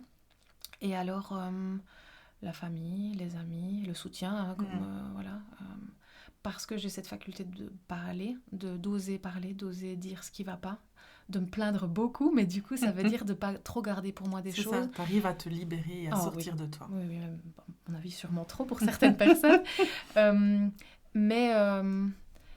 Mais oui, je pense que ça m'a aidé à avancer. Puis alors, le fait d'en parler, ça me fait réfléchir autrement, d'avoir le retour de l'autre, et ça me fait avancer dans mes réflexions perso. Oui, ça tourne plus en boucle dans la tête. On arrive aussi à prendre une certaine distance et à avoir un recul, peut-être. Une distance, je sais pas, mais en tout cas, il y a plus dans deux têtes que dans une. Donc, si tu partages ton problème avec la personne d'à côté, elle te donne des idées, tu rebondis, tu dis ah oui, ah ben non, ça non plus, ah ça oui. Ça apporte de la nourriture à la réflexion, quoi. Ça vient vraiment la nourrir. Écrire, moi j'ai toujours eu un journal intime. Quand je relis celui de quand j'étais enfant, c'était ridicule, c'était vraiment très drôle. Je voulais avoir un journal intime parce que ça faisait bien d'avoir un journal intime, parce que ma grande sœur ado avait un journal intime dans lequel elle griffouillait toute sa colère, et donc même moi petite, j'avais aucune colère, et alors j'écrivais des trucs mais complètement débiles, comme si j'étais faussement en colère, quand je forçais la colère, tu vois, genre quand je me relis, ça fait vraiment pitié. Et puis plus j'avance, moins ça fait pitié et plus ça sonne vrai. Tu sens je sens les vraies émotions derrière. Avant, c'était plus un petit jeu de dire je fais comme les grands. Mais donc j'en ai avec des couvertures d'idoles, quoi. C'est pour te dire comme c'était des trucs de quand j'étais enfant. Et depuis, en fait, donc ça va faire très très longtemps maintenant que j'écris tout. Oui, ça me décharge et en fait, ça me fait réfléchir en même temps. Donc souvent, quand je referme mon calepin, j'ai mieux compris soit ce qui s'était passé en moi, soit ce qui s'était passé dans la tête de l'autre que moi, j'avais pu interpréter. Ça me permet d'analyser. En même temps que j'écris, j'analyse et je comprends. Tu démêles et tu décortiques ce qui s'est passé. Oui. Et comme je te disais, une fois que j'ai compris, en fait, ça m'aide à passer au truc après. Voilà. Donc je referme et je me sens mieux.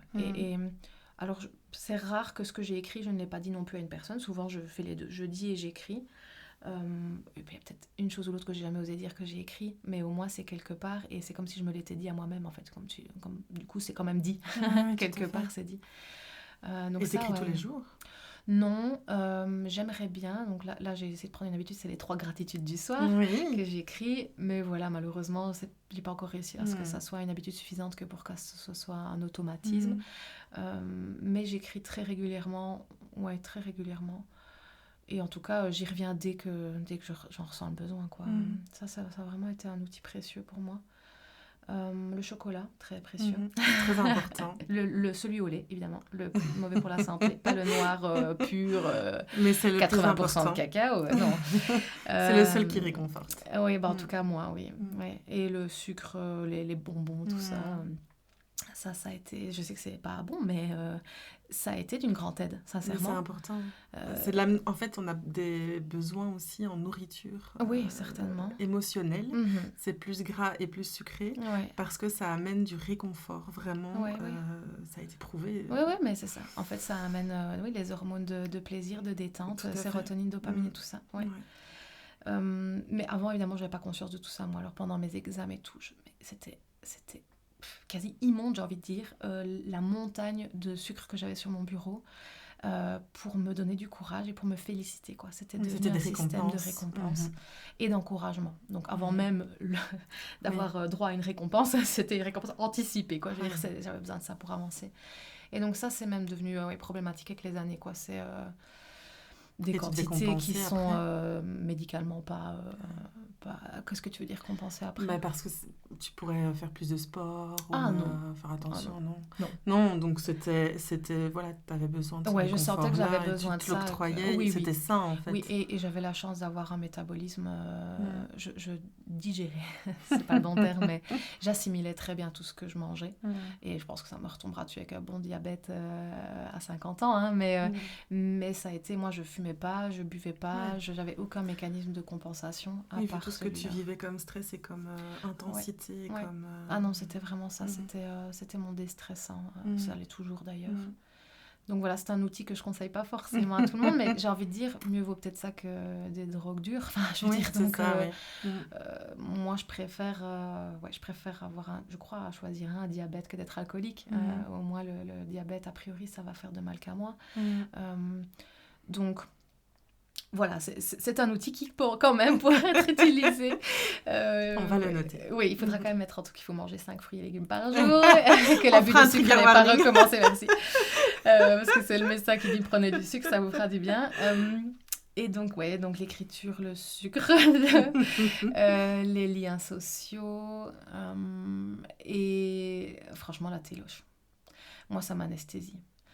Les séries, tout ça, en fait, quand ça tourne en boucle dans la tête, je trouve parfois ça vaut même pas la peine quand on sent que c'est le disque il est rayé et que tu t'enfonces plus qu'autre chose. Moi, je me lobotomisais devant la télé. Alors encore une fois, ça paraît être un peu une méthode pas très conventionnelle ou pas très correcte de dire voilà, manger du sucre devant Harry Potter. C'était un mécanisme de protection. Ah oui. Et ça m'a, franchement, je pense que ça m'a bien aidé. Alors après, il faut mieux doser, je pense, que ce que j'ai fait, évidemment. Mais c'était pourquoi pour pas toi. Oui, moi, ça a été un de mes outils, Ouais, sinon, je me suis essayée au yoga. Ça, j'ai vraiment, vraiment, vraiment beaucoup aimé. C'est une formation, d'ailleurs.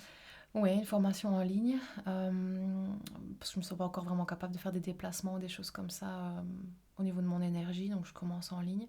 Mais j'ai du mal aussi à en faire une routine, une discipline. Moi, la discipline, c'est pas mon truc. Et justement, on aborde un peu tout ça. Ça fait partie... Est-ce que tu penses que ça fait partie du trouble que dont tu as été diagnostiquée il y a peu de temps? Oui, donc ça aussi, je t'ai dit... je te l'ai dit du coup hors antenne, genre. Est-ce que tu veux en parler?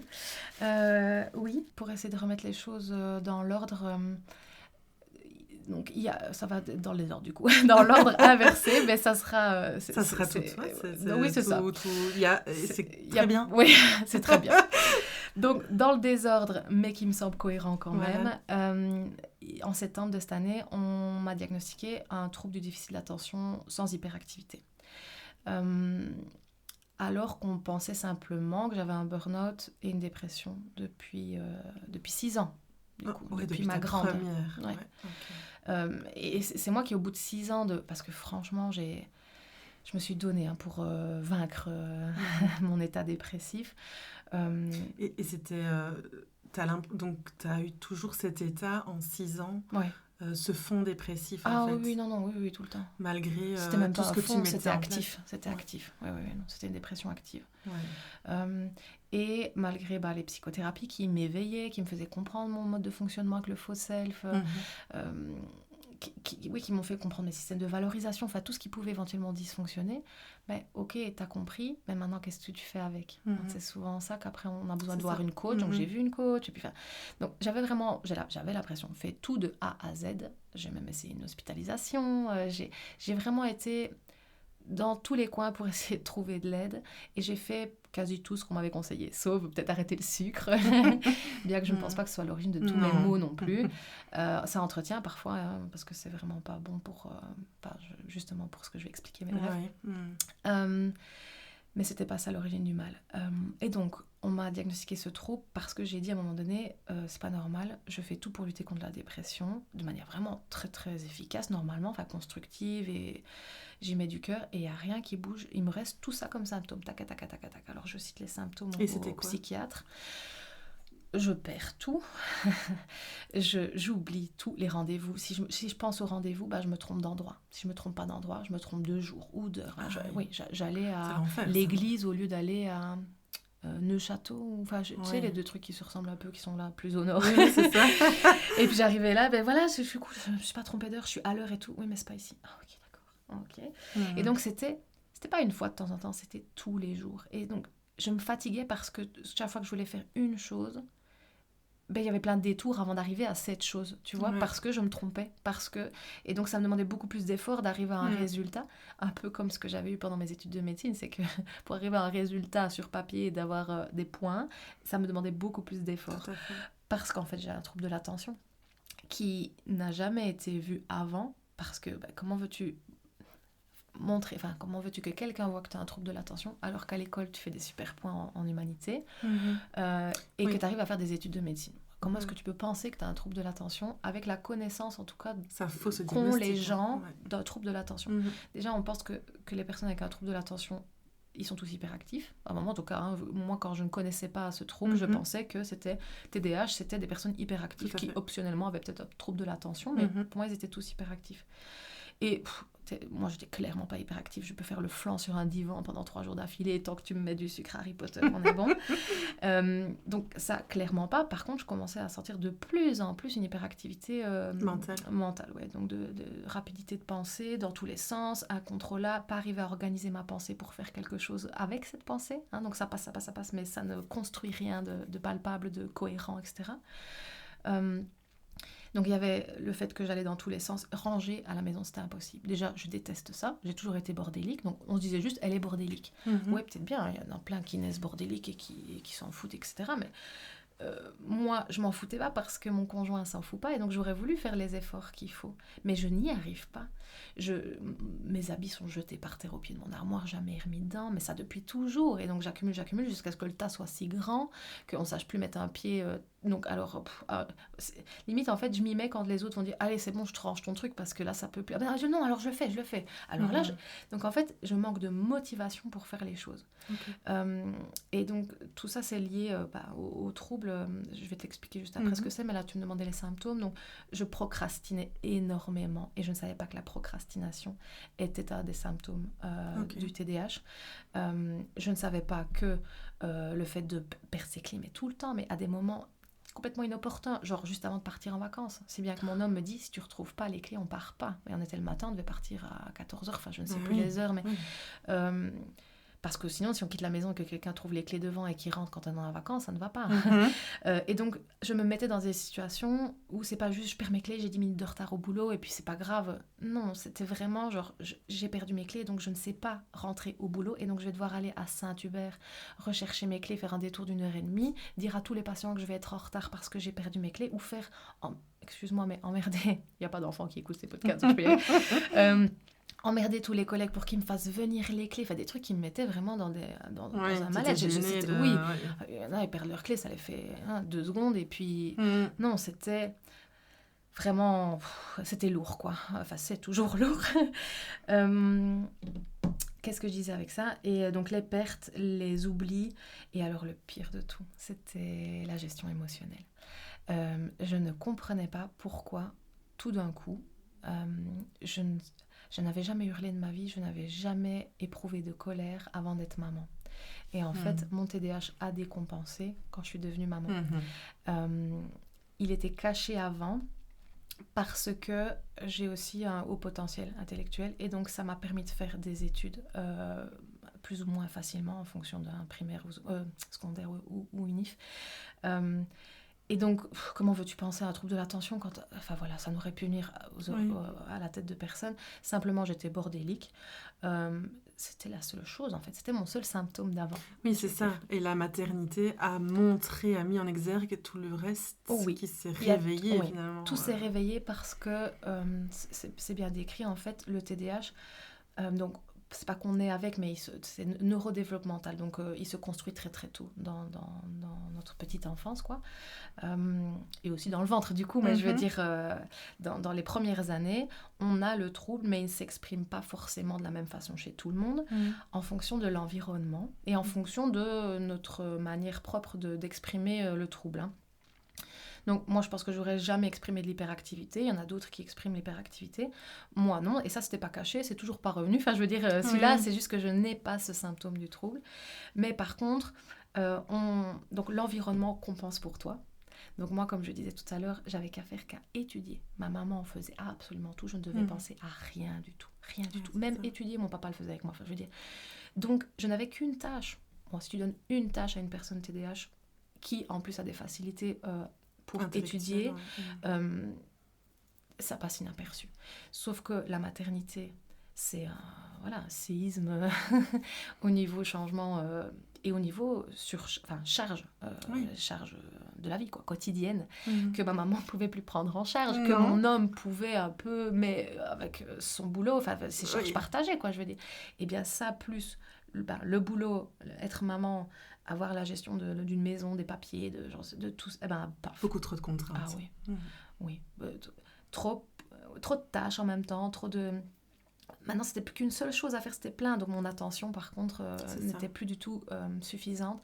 Et vu que je faisais en même temps le burn-out et la maternité, le haut potentiel ne m'aidait plus non plus beaucoup à compenser. Et il était un peu essoufflé, quoi. Et donc, tous les symptômes du TDAH sont venus à ce moment-là. Mais vu qu'on pensait que j'avais une dépression... on met tout sur le compte d'une dépression. Hein. Oui, surtout que c'est lié à la maternité. On est fatigué. Oui. Donc ça pouvait aussi très bien être ça. Tout à fait. Ouais. Ça, et effectivement, on a des oublis, on est plus concentré. Oui, hein. On dit toujours, hein, quand on a accouché, on perd les neurones avec. Hein, parce qu'on a trop de trucs à penser, quoi. Et donc je pense que ça peut faire se découvrir beaucoup de TDAH pour des femmes chez qui c'était compensé. Surtout celles qui ne sont pas hyperactives, parce qu'elles, on les méconnaît encore plus. Ce qu'on voit le plus chez quelqu'un, c'est la manière dont il gigote, c'est pas la manière dont il pense. Hein. Et ça, on voit pas toute l'hyperactivité mentale. Non, et l'attention, on ne se rend pas toujours compte non plus. Alors, c'est des personnes qui sont souvent dans la lune, mais parfois aussi, elles cachent bien le fait qu'elles sont dans la lune. Elles font voilà, ça se met là. Tu m'écoutes? Tu vois là. Qu'est-ce que je viens de dire, Justine? Je ne sais plus. Je réfléchissais à autre chose. Ah oui, sûrement. Non, je rigole. Non, je vois que tu es passionnée. Non, donc... oui, on peut très bien. Et puis, il y avait toute cette partie faux self. Oui, maintenant, je ne sais pas si un faux self peut masquer des symptômes de TDAH. Ça, j'avoue, je ne sais pas. Si tu es en relation avec quelqu'un, mais que tu as des inattentions, tu n'as pas envie de le blesser, donc tu vas vraiment mettre toute ton énergie. Tu vois, moi, je le vois comme ça par rapport à mes relations où je dois être hyper focus et où c'est très fatigant, finalement. Oui, à fond. Oui, tu luttes contre ton esprit qui veut aller ailleurs. C'est ça, Donc... oui, la maternité, je pense, et le monde du travail, venir dans le monde du travail et les deux, la maternité, ça peut vraiment être des éléments, pas déclenchants, mais en tout cas éclairants, pour mettre en évidence le trouble. Et faire décompenser, comme tu dis. Et faire décompenser, oui, parce qu'il y en a qui ont un trouble, mais qui adaptent bien leur environnement, parce qu'ils le savent aussi. Le problème, c'est que moi, je ne le savais pas. Donc, j'ai rien adapté. Je me suis juste dit, Anouk, t'es fainéante. Parce que tu ranges pas ta maison et t'as pas envie de le faire et tu n'arrives pas à t'y mettre. Il suffit de le faire. Hein. Oui, en fait, je sais. Tu manques de volonté, que tu disais. Mais vraiment. Ouais. Et mon homme me disait, je comprends pas parce que tu as eu tellement de volonté pour tes études. Ouais. Et je disais, tu sais quoi, pour... j'ai tout mis là. Je dis, toute ma volonté, elle est partie là, j'en ai plus. Franchement, à un moment donné, je me dis, c'est ça, c'est pas possible. Effectivement, intellectuellement, je comprends qu'il faut vider un lave-vaisselle, je comprends qu'il faut ranger tes fringues, les mettre sur un cintre. Tout ça, je comprends, mais je ne sais pas pourquoi je ne fais pas. Pourtant, la volonté, je l'ai parce que je veux faire plaisir à mon homme, parce que je veux pas qu'il ait ça à faire, lui, quand il rentre du travail, parce que je veux tout faire bien. Mais je ne sais pas, j'arrive pas à décoller mes fesses du divan, quoi. C'est très bizarre. Mais ça pouvait aussi être mis sur le compte d'une dépression, hein, le fait de ne pas réussir à sortir du divan. Donc voilà, j'ai été passer des tests dans un centre spécialisé à Liège, au CVIM. Je peux le citer, j'imagine, comme ça, ça fait... Oui. Comme ça, les gens peuvent aussi s'orienter. Ouais. Et donc, eux, ils font passer des tests... déjà, une anamnèse, hein, donc discuter beaucoup avec la personne. Ils ont des grilles de lecture qui ont été validées par les institutions médicales, etc. Pour savoir si tu as ou non assez de symptômes de TDAH pour que ça soit considéré comme un TDAH. Parce qu'effectivement, si tu te dis, moi, j'oublie tout le temps mes clés, donc j'ai un TDAH, non. Oui, il faut cumuler pas mal de symptômes sur plus de 6 mois. Donc, pas juste dire aussi, c'est parce que je viens d'accoucher, mais qu'avant, ça allait super bien, ou après, ça ira super bien. Et pour exclure une dépression aussi, je pense. Il faut aussi essayer d'exclure les choses qui y ressemblent. Donc, dans mon cas, c'était compliqué, vu que... voilà, on pouvait se dire que c'était tout pour le burn-out, on pouvait mettre tout sur le compte du burn-out, donc il faut revenir dans le passé, voir comment on était avant la décompensation. Et puis ils font faire aussi, donc ils posent aussi les questions à la famille pour savoir comment on était quand on était enfant, donc tu peux venir avec ta maman, ton papa, etc. pour qu'ils disent, nous on a remarqué qu'elle était, c'est pas mon cas, mais beaucoup dans la lune, enfant, on disait elle bavardait beaucoup, ou elle bougeait trop sur sa chaise, mais encore une fois on parlait pas non plus beaucoup des TDAH quand nous on était enfants, et donc on disait juste qu'ils étaient turbulents, on était hyperactifs, voilà c'est tout, mais on cherchait pas plus loin, on faisait avec. Et donc voilà, ils fouillent tout le passé, que ce soit à l'école, à la maison, voilà, dans plusieurs sphères de ta vie, et puis le présent, idem dans les différentes sphères de ta vie, donc travail, maison, amis, enfin ils essaient de voir si tu as des troubles en fait dans plusieurs domaines de ta vie, tu vois, pas que au travail, parce que sinon ça pourrait être un burn-out au travail, parce que le travail n'est pas adapté. Oui, et puis il faut qu'on le voit de manière stable, c'est partout, quoi. Voilà, c'est partout que tu as les troubles, pas juste dans certaines sphères de ta vie, comme je me répète, mais... et puis aussi, ils te font passer des tests sur ordi attentionnels, alors pour mesurer ton niveau d'attention, ton attention divisée, ton attention soutenue. Donc voilà, alors là, c'est chiffré. Alors là, tout de suite, les gens y croient plus, hein, parce que c'est chiffré, c'est pas juste des questions qu'on te pose. Est-ce que tu oublies souvent tes clés ? Oui, alors. Non, il y a aussi des données chiffrées. Et puis tout mis ensemble, alors donc ce sont des spécialistes qui ont eu la formation pour voir si c'est plus ou tel type de diagnostic. Et donc voilà, dans mon cas, il y a un trouble de l'attention sans hyperactivité qui s'est compliqué de dépression, burn-out, parce que je n'ai plus tenu avec mes mécanismes compensatoires, parce que mon environnement a tellement changé que ça n'a plus suffi. Donc ça, c'est l'hypothèse diagnostique me concernant. Et en fait, tout ce qui me restait comme symptômes, ça cochait à chaque fois les cases du TDAH. Une fois qu'on creuse que c'est vraiment le TDAH, avec toute la kyrielle de symptômes qu'il peut y avoir, tout s'explique avec ça, et ça me déculpabilise beaucoup. Pas que je veux dire, je range pas parce que j'ai un TDAH, c'est comme ça, j'y arrive pas. Non, je vais travailler là-dessus. Mais au moins, je sais que c'était pas juste... Enfin, au moins, je sais, quoi. Je comprends, et encore une fois, voilà, le fait de comprendre, pour moi, ça me fait respirer, quoi. Ça me rassure, même si c'est pas génial parce que c'est un trouble neurodéveloppemental, donc ça ne se guérit pas. En fait, c'est comme ça que mon cerveau est calibré. Donc, que pour ceux qui écoutent ça, c'est un problème en grande partie génétique au niveau de la dynamique de la dopamine dans le cerveau. Donc la dopamine qui est un neurotransmetteur qui sert à plein de choses, comme à la concentration, à la régulation des émotions, à l'impulsivité, au fait de se calmer au niveau moteur. Donc le pendant, c'est le fait d'être hyperactif quand ça marche pas bien. Mais tout ça, du coup, donne plein d'autres petits symptômes. Je veux dire, ça, c'est les grandes choses qui vont dysfonctionner. Mais du coup, si tu as un trouble de l'attention, tu vas avoir des problèmes au niveau social parce que les gens vont se rendre compte que tu les écoutes pas, donc ça va les énerver. Donc tu vas avoir moins facilement des amis peut-être, ou moins facilement des boulots. Tu vas changer souvent de boulot parce que tu as besoin d'un changement pour avoir un petit shoot de dopamine pour de nouveau avoir de la motivation. Donc ça crée une instabilité de couple, socio-professionnelle, donc parfois économique. Enfin voilà, ça a beaucoup de conséquences potentiellement d'avoir un TDAH. Et donc je trouve qu'il vaut mieux le savoir. Comme ça, on essaie de limiter au max les conséquences néfastes du trouble, et on essaie d'adapter au max notre environnement pour correspondre à nos difficultés et nous pallier un peu nos difficultés, quoi. Que ce soit dans le milieu, dans le couple, hein, que ton conjoint te comprenne, parce que lui il disait qu'il ne me comprenait pas, et c'est dur de ne pas comprendre celui qu'on aime, donc je pense que ça lui fait beaucoup de bien de savoir. Oui, ça l'aide. Oui, et pas qu'il va tout me passer, hein, parce qu'il veut pas qu'on mette tout sur le dos du TDAH, mais on peut ensemble, on va faire ensemble des trucs pour que tu aies plus facile, des routines, des trucs à cocher. Voilà, il y a des outils qui existent, ça c'est super. C'est pas juste, tiens, voilà le diagnostic et puis débrouille-toi. Il y a plein de choses quand même qu'on peut essayer de faire en étant bien entouré par les praticiens qui sont spécialisés. Oui, tu parlais même d'une thérapie qui était vraiment adaptée. Oui, thérapie, la thérapie cognitivo-comportementale, c'est celle-là? Oui, je pense que tu m'avais dit, qui convient bien. Oui. Donc ça, il y a des psychologues, des thérapeutes qui sont spécialisés là-dedans. Le but, c'est d'essayer, je pense, parce que je ne suis pas encore très loin dans le processus, j'ai fait que quelques rendez-vous, mais d'essayer de mettre des nouveaux schémas dans ta tête, des nouvelles habitudes, des nouveaux processus mentaux pour peut-être court-circuiter ton manque d'attention, ou court-circuiter. C'est entraîner ton cerveau, c'est comme un entraînement en fait, pour essayer de pallier à tes difficultés. Qu'elles soient du registre émotionnel, attentionnel ou impulsif, hyperactif, quoi. Et donc voilà, ça c'est quelque chose par contre qui se travaille sur le long terme. Et ça prend beaucoup de temps pour faire des nouveaux... recréer des schémas ou en fait, ça joue sur la plasticité cérébrale, tu vois, donc les nouvelles connexions en fait. Tu vas te créer des nouvelles connexions. Donc plus tôt tu le sais dans ta vie, plus tu as de chances d'avoir... De recréer tout ça. Ouais.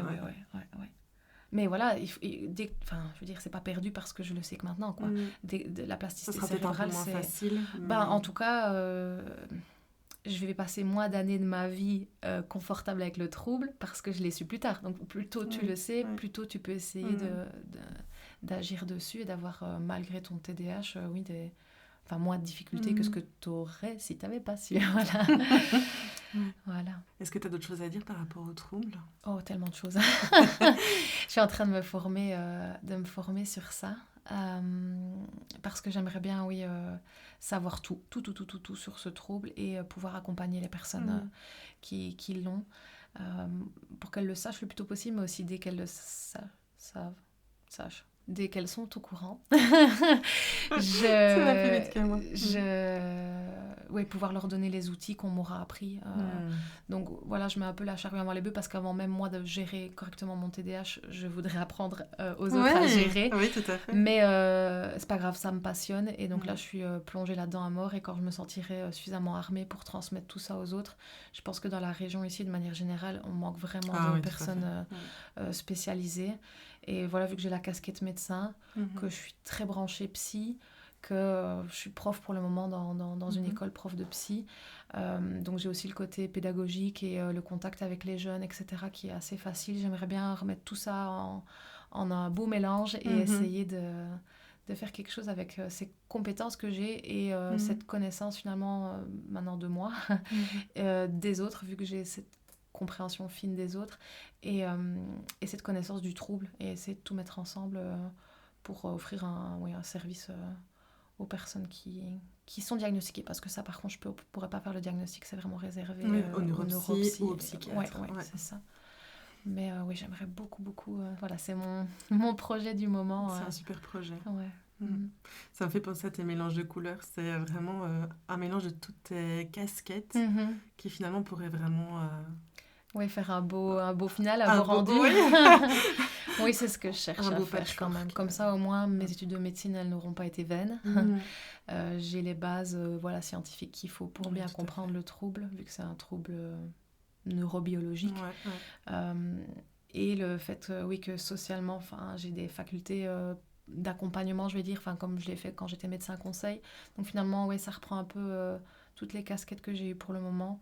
Et avec les ados dont je suis prof là pour le moment, je vois que j'ai un contact super avec eux. Donc voilà, peut-être d'abord aider cette tranche d'âge-là pour les soucis de scolarité, que ce soit pas que du coup le TDAH, mais aussi peut-être les autres troubles neurodéveloppementaux et difficultés d'apprentissage comme les 10, etc. Le TSA aussi, donc le trouble autistique. Voilà, tous ces troubles-là. Oui, je pense que, comme tu dis, je peux peut-être tout mélanger. Et faire un arc-en-ciel. C'est beau, magnifique. Hein, voilà. Clap de fin. C'est terrible, ça. Je suis contente d'avoir pu parler du TDAH parce que vu que c'est ce qui me... Pour ne pas dire ce qui m'obsède pour le moment, ce qui me passionne pour le moment, je suis contente d'en avoir parlé. Et finalement, je pense que pour parler de ça, il fallait que je parle de tout ce qui s'était passé avant. Parce que c'est ce qui met... toutes les briques ensemble, après on voit qu'il y avait un truc en dessous qui faisait que ça clopait pas comme il faut, que ce soit pendant les études de médecine, pendant l'assistanat. Pendant l'enfance, je sais pas vraiment, je pense pas que j'exprimais des masses le TDAH.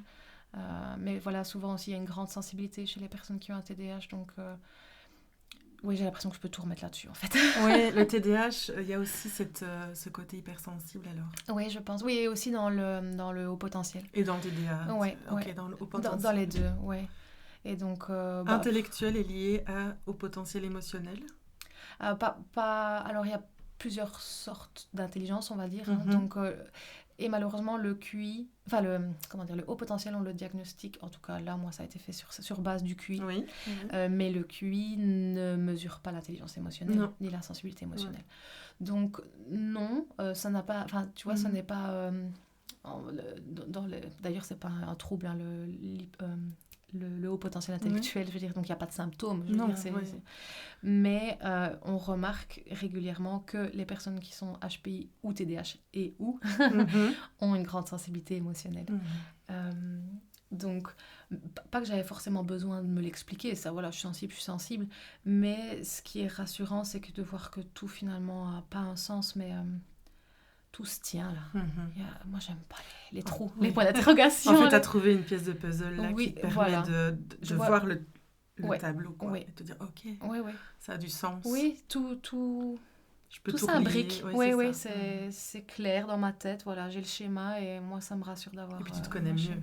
Je me connais beaucoup mieux. Je comprends beaucoup mieux. Je m'en veux moins. Mais voilà, comme je dis, ça m'empêche pas de faire les efforts pour contrer mes... T'as peut-être plus de compassion quand même. J'ai plus de compassion, oui, moins de culpabilité, je m'en veux moins, ça fait du bien. Mais je vais continuer à me battre, on va dire, pour être une meilleure version de moi, enfin en tout cas pour moi-même, quoi, et pour les autres, de faire mieux, mais je me pardonne un peu plus mes défauts, quoi. Ouais. Voilà. Merci. J'ai un petit portrait chinois, tu le connais. Et j'aimerais te poser en première question, si tu étais une couleur aujourd'hui, après tout ce chemin, qu'est-ce que tu serais comme couleur ? Je dois sérieux. Alors déjà, moi, je ne sais pas choisir. Donc, ou plusieurs couleurs. Ah bien alors, l'arc-en-ciel. Oui, franchement, je choisis ça. Parce qu'il faut tout pour faire un monde. Enfin, je ne vais pas commencer à détailler le symbole de l'arc-en-ciel. Mais oui, parce que maintenant, je ne me prive plus d'aucune couleur, d'aucune facette de moi-même. J'ai découvert et je continue à découvrir toutes les facettes et donc toutes les couleurs, mes couleurs intérieures, et à oser les exprimer. Et puis, l'arc-en-ciel, oui, c'est trop beau, là, c'est de se dire que sans pluie, il n'y a pas d'arc-en-ciel. Donc, bon, c'était pas la question, toi, pour moi, c'était les couleurs, mais ça, oui, clairement, l'arc-en-ciel, du coup, pas une, désolée, je choisis de ne pas choisir, voilà, c'est une décision éclairée. Et c'est ok. Et si tu étais une fleur, si ton parcours, toi, tu étais une fleur? J'ai difficile avec les symboles comme ça. J'aurais dû me préparer. Pourtant, c'est un peu les métaphores. Oui, non, c'est vrai, j'aime beaucoup les métaphores. Mais je les réfléchis d'habitude, les métaphores. Et je m'y connais pas trop en botanique. Attends, je réfléchis.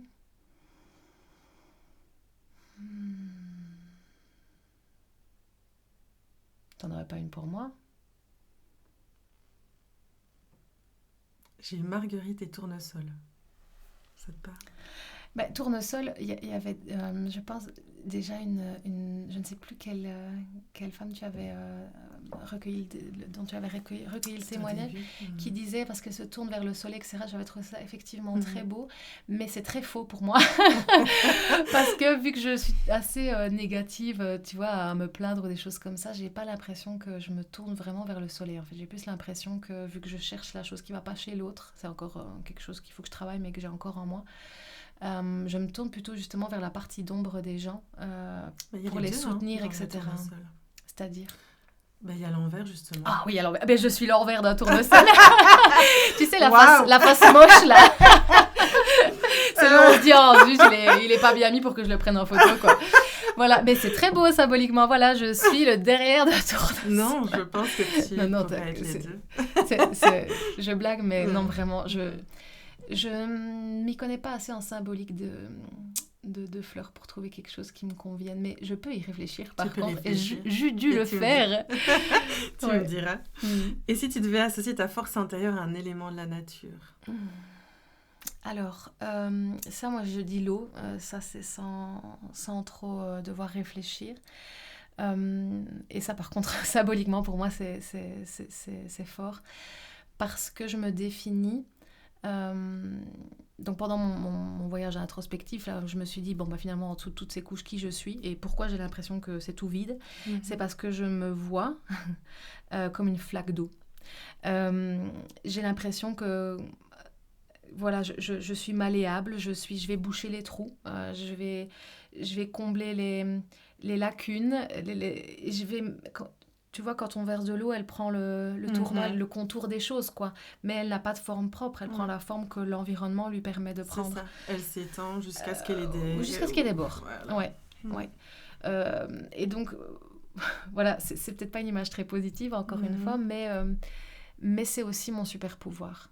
C'est d'arriver à m'adapter aux gens, pas à leur forme extérieure, mais à leur forme intérieure, pour justement venir les coucouner là où ils ont besoin d'être coucounés, donc les entourer, ou combler des manques. Enfin, donc finalement, là, c'est beau. Là, ça devient beau, c'est de dire que... Alors... C'est un peu intrusif, hein, même. Je suis un peu intrusive, malheureusement, parfois, je pense. Et donc, il faut que les gens n'hésitent pas à me mettre des limites. Sinon, moi, comme l'eau, j'en ai pas, quoi. Je vais aller là où il y a des trous, je vais aller. Tu t'infiltres. Ouais. Et aussi le fait que elle est transparente, donc je reflétais, et donc j'essaie de plus en plus que ce soit pas le cas, mais je reflétais la couleur des autres, en fait, avec cette idée de faux self et de masque. Donc j'ai toujours été de la flotte. Donc pour le moment, j'écris une petite nouvelle, et dedans, je me présente comme une flaque, parce que c'est vraiment l'impression que j'ai, c'est d'être de l'eau. Maintenant, ça peut aussi être très beau parce que justement, il y a cette faculté de s'adapter, de changer. L'eau, c'est un élément enfin, la molécule d'eau, c'est quelque chose qui peut changer d'état, du solide au vaporeux. Enfin, donc, c'est quelque chose qui a une faculté aussi d'adaptation et de changement. Et ça, c'est ce qui me caractérise quand même, vu enfin, voilà, j'ai essayé de m'adapter à chaque fois. J'ai l'impression que j'ai eu... Voilà, il y a eu médecin, il y a maintenant prof, et puis peut-être encore autre chose après, créatrice, etc. J'essaie d'accueillir le changement, et moi-même parfois de provoquer le changement, et donc à partir de mon état de base, qui serait une flaque sur un parterre comme ça, de faire avec le potentiel qu'a cette flaque. Donc voilà, oui, l'eau, clairement l'eau. Super riche comme métaphore pour toi. Oui. Et si tu étais une saison après tout ça, ou dans ce cheminement, parce qu'on en parlait un peu avant, on est un peu encore tout. J'en suis au printemps, je dirais. Ouais. Ouais, printemps. Ouais, je suis pas du tout encore au plein potentiel, et j'y serai peut-être jamais. Donc je vais dire que le plein potentiel, ça aurait été peut-être l'été, quoi. Mais non, je suis, oui, là où il y a... Et puis c'est tellement beau en plus, cette période. Toutes les petites fleurs qui sortent, et toutes les couleurs qui arrivent, qui reviennent. Donc c'est vraiment ça, oui. Pour moi, les couleurs, que ce soit physiques ou psychiques, finalement, reviennent. Et elles sont bien accueillies par la température ambiante, par l'environnement. Donc voilà, c'est vraiment, oui, c'est le climat et la nature qui reprend. Et c'est ça que je sens quand même, ça reprend. Ouais, les choses reprennent. Et l'élan. Ouais, ça revient. Et si tu pouvais t'offrir un compliment Tu t'en es offert quelques-uns. Oui, c'est dit, attends, je vais génial. pas arrêter, c'est bon Fais-en comme ça. un autre. Non. Alors, oui, je suis courageuse. Oui, et ça, je me le répète ces temps-ci. Et donc, je me le redis là, haut et fort, parce que je vais être fière de ça. Oui, de me sentir courageuse de... Tu sais, je me demandais, en venant ici, je me dis, ton thème principal, c'est la résilience, et je me sens pas résiliente du tout. Et je pense vraiment que je ne le suis pas. Parce que je traîne les casseroles et quand même derrière, et tu vois, j'ai du mal à passer à autre chose ou à faire... il y en a qui surmontent des choses... moi, j'ai pas l'impression que je surmonte, mais par contre, je vais rebondir à côté, ou tu vois, je vais quand même... je vais pas me laisser submerger, mais j'ai pas l'impression que j'arrive non plus à passer à autre chose, tu vois. Donc voilà, mais par contre... Est-ce que c'est pas le concept de rebondir aussi, la résilience? Ben, écoute, alors... T'as Honnêteté 100%, oui. Avant que tu parles de résilience, je ne connaissais pas ce terme. Je l'ai découvert avec toi. C'est vrai? Oui, alors quand tu l'as dit, je me doutais bien de ce que ça voulait dire, mais je vais quand même aller voir la définition. Et en fait, non, je pense que je suis pas... Ben, ça me parle pas, je trouve ça si merveilleux d'arriver à être résilient. Non, sincèrement, j'ai pas l'impression que je le suis. Par contre, je rebondis, et pour moi, c'est plutôt ça. Dès qu'il y a un truc qui va pas, j'écris dans mon carnet, je mets les solutions et hop, et j'essaie d'avancer. Et même si ça marche pas, bah alors j'essaye encore autre chose et ça, c'est du courage. Je trouve voilà, de pas juste baisser les bras. Quand ça marche pas, je cherche encore autre chose et jusqu'à ce que je trouve ce qui fonctionne, quoi. Donc, le courage, ouais. Et pour moi, ça, c'est de la résilience. Ah bon, ben voilà. Je te trouve extrêmement résiliente pour avoir entendu tout ton parcours. Oui, parce que tu en connais as eu des plus. détails. Ouais. Et si tu devais offrir justement un mantra ou dire une phrase à une personne qui pourrait vivre ce que tu as vécu, est-ce que... Faudra couper le... On coupera l'hésitation au montage. Je t'avais dit de me préparer, hein. J'aurais pu trouver un truc tout beau et dire « Ah, ça vient de m'arriver. » Non, j'ai complètement oublié de te préparer au portrait chinois. T'inquiète. Mais on coupera cette partie. non, je cherche vraiment... justement. On aura une interview brute. Oui, non, mais justement, oui, et pour honorer ça, c'est pas un mantra, mais j'ai découvert avec le yoga, il faudrait que j'aille revoir comment ça se disait en sanskrit, histoire que je puisse me la péter. Mais et d'ailleurs, sanskrit, je ne le savais pas non plus, mais c'est comme ça qu'on parlait avant, les yogis, c'est comme ça qu'ils parlent.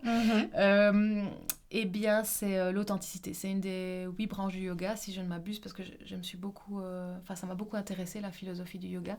Et donc, il y a la non-violence, par exemple. Ça, je crois que c'est Ahimsa, ou je sais pas. Enfin, c'était de très beaux termes, mais je n'ai pas tout retenu. Donc, il y en a plusieurs. Et dedans, j'ai découvert l'authenticité. Quand j'ai entendu un podcast, d'ailleurs, je l'encourage vraiment à écouter, si je peux, podcast c'est J'écoute le yoga de Marie Chanty. C'est sur les plateformes habituelles. Et elle explique la philosophie du yoga. Et dedans, il y avait un épisode sur l'authenticité. Et là, j'ai pleuré pendant beaucoup de ces podcasts. Mais celui-là, vraiment, pour moi, je n'étais pas du tout authentique. Avec tous mes masques, avec mon faux self. Et ça ne rend pas heureux de ne pas être authentique. Et donc, j'ai découvert... Oui, ça m'a fait prendre conscience qu'il fallait que ça devienne un de mes buts, un de mes objectifs prioritaires, c'était de devenir quelqu'un d'authentique, quitte à risquer de blesser parfois un petit peu les gens autour de soi. Mais d'être soi, en fait, juste d'être soi et donc d'être authentique. Et ça, j'étais pas du tout là-dedans et j'ai compris que c'était ça que je devais viser pour être bien avec moi-même, m'accepter. Oui, m'habiter, m'accepter et ne pas livrer que de la poudre aux yeux des gens, dire je suis gentille, je suis intelligente, je suis parfaite pour vous, etc. Non, je vais pas être parfaite pour tout le monde. Il y en a qui vont pas aimer comment je me sape, il y en a qui vont pas aimer comment je parle, ou il y en a qui vont pas aimer cette idée que j'ai sur la politique, j'invente, hein, mais tant pis, c'est vraiment en fait le fait de s'assumer, quoi, d'assumer ses pensées, d'assumer ses propres valeurs. Et au risque de déplaire ou de faire du mal. Et donc voilà, c'est le message que j'aimerais dire, c'est d'essayer de promouvoir l'authenticité chez tout le monde. Bien sûr avec bienveillance, ça c'est par contre c'est le truc le plus important sur Terre pour moi. Mais donc c'est pas une condition discutable, hein, toujours avec bienveillance pour les autres, mais d'oser être authentique, c'est ce que je souhaite à tout le monde. Voilà. Merci beaucoup pour ton témoignage. Merci à toi. Merci d'avoir partagé ce moment avec nous dans Deep Bloom. J'espère que cette conversation vous a offert inspiration, douceur et l'élan de croire en vos propres possibles. Si cet épisode vous a touché, je vous invite à le partager autour de vous, à laisser un commentaire ou quelques étoiles sur votre plateforme d'écoute. Cela aide Deep Bloom à fleurir et à rayonner toujours plus loin. Prenez soin de vous, laissez vos racines plonger en profondeur et vos fleurs s'ouvrir à la lumière. On se retrouve très bientôt pour un nouvel épisode, une nouvelle rencontre, un nouveau souffle d'espoir. À très vite.